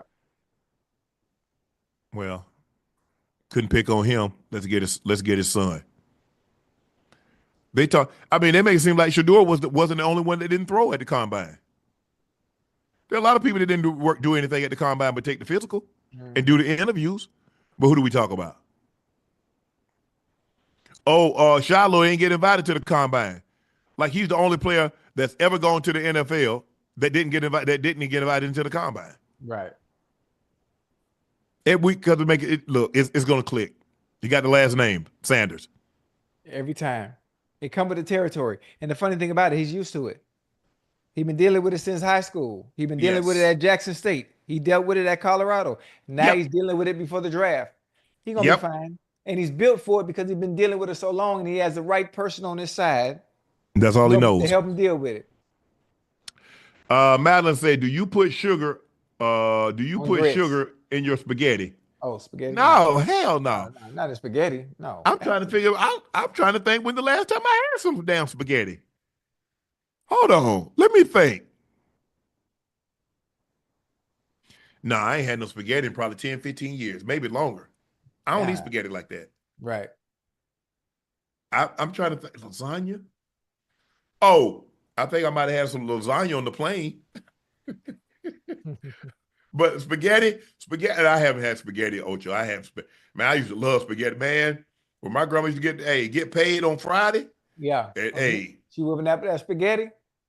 man, Chef Boyardee, right out of the can. Put it in the Oh, pot and okay, warm it up. okay. All right, man. I remember them days. Nigga, hey, listen, Chef Boyardee, I had remember Yes. ravioli? Yeah. Yeah. We ain't get no ravioli. Okay. Ocho, did y'all put y'all spaghetti on rice? Nah, we ain't do that. Oh, damn. That was just us, huh? Damn, we were really poor. Damn. Hey, we the only one that did that. You weren't supposed to put spaghetti on rice? Nah, I ain't never did that one. Hey, my granny said, boy, you better get something to stick to your ribs. Hey, rice and bread. You will get rice and bread with every meal other than breakfast. I mean, other than breakfast. You will get rice and bread now, Ocho. Right. Damn, I ain't know that we was the only one. Chad, I'm the only one that did that. Oh, my bad. Damn. Don't tell nobody, Chad. That was between us. So don't be saying, man, Unc had put a spaghetti on his rice. I probably should have kept that to myself. I ain't telling y'all issues. Y'all be trying to clown me, man. Y'all be trying to make me feel bad. This concludes this edition of Nightcap, brought to you by Boost Mobile. Visit your nearest Boost Mobile store or boostmobile.com to join their nationwide 5G network today. Y'all know me, your favorite Unc Shannon Sharpe, the guy that's holding the King James 50,000th career point basketball, the Liberty City legend, the Binger Ring of Fame honoree, the Pro Bowler, the All-Pro. He also has in his possession LeBron James ball in which he scored 40,000 points. That's Chad Ochocinco Johnson. Please make sure you hit that subscribe button. Please make sure you hit that like button. Tell family, friends, and loved ones to do likewise. Tell them to check out Unc and Ocho on Nightcap. Guarantee you they'll come back. Thank you guys for your continued support, your loyalty. We appreciate your eyes, your ears, because we can't do this without you. Thank you very much. Please go subscribe to the Nightcap podcast feed wherever you get your podcast from. Go check out Shea by Laportier. We do have it in stock. Let's celebrate the great year of 2025. What better way to celebrate than with a bottle of Shea by Laportier? Now, if you cannot find it in a store or city near you, order it. We'll ship it directly to you. Please drink responsibly and stay safe. Go check out my media company, Shay Media, on all of its platforms, and my clothing company, 84, with 84 being spelled out. Everything restocked in our Super Bowl show, shirts and hats. The link is pinned at the top of the chat. So thank you again for joining us. I'm Unc. He's Ocho. We'll see you tomorrow night. Tomorrow night.